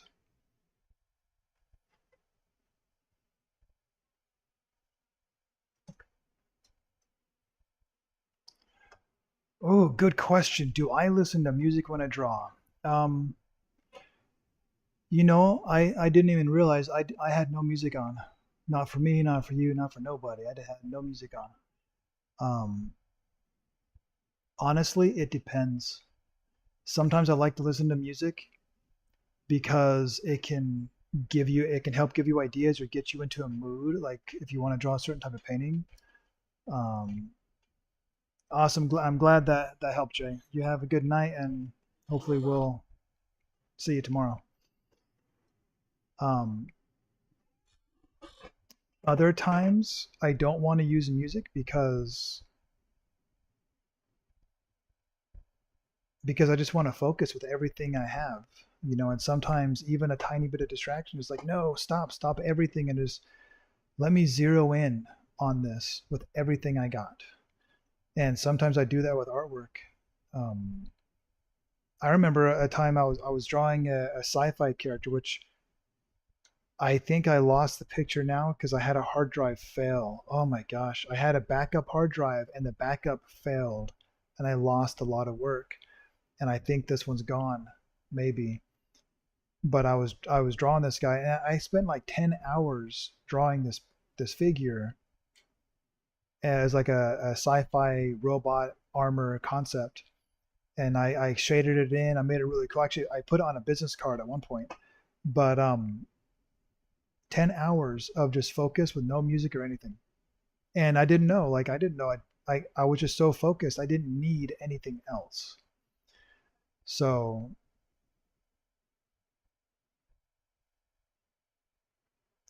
in a way, it depends on my mood, but in a way, like the less distractions, the more focused I can become.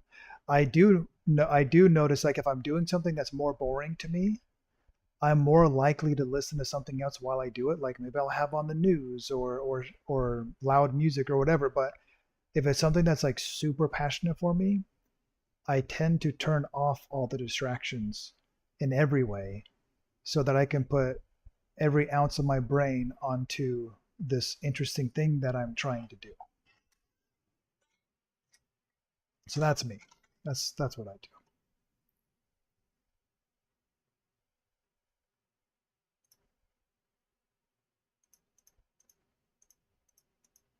Oh, there you go. You can see it's not bad. This could definitely be better. I've painted definitely better for sure. Like this. This is better. I like this. This was a 3 foot by 2 foot painting, and it was up on his wall. It's really cool. But this, I like this better too. Actually, I like this a lot better. Actually, it looks good to me. But we only did one object, so it was a lot easier, right?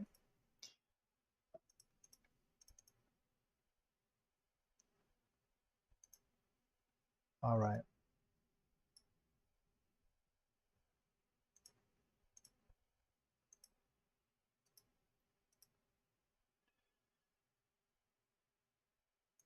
Okay, I think that's it for me. We've gone over 3 hours. Had a lot of fun doing some shading and stuff. So you guys take care. If you like this, please subscribe, share, hit the bell or whatever, like it, all that stuff, and share it if you think someone could actually use this information and is willing to sit through this long stream. All right, with that, take care and God bless.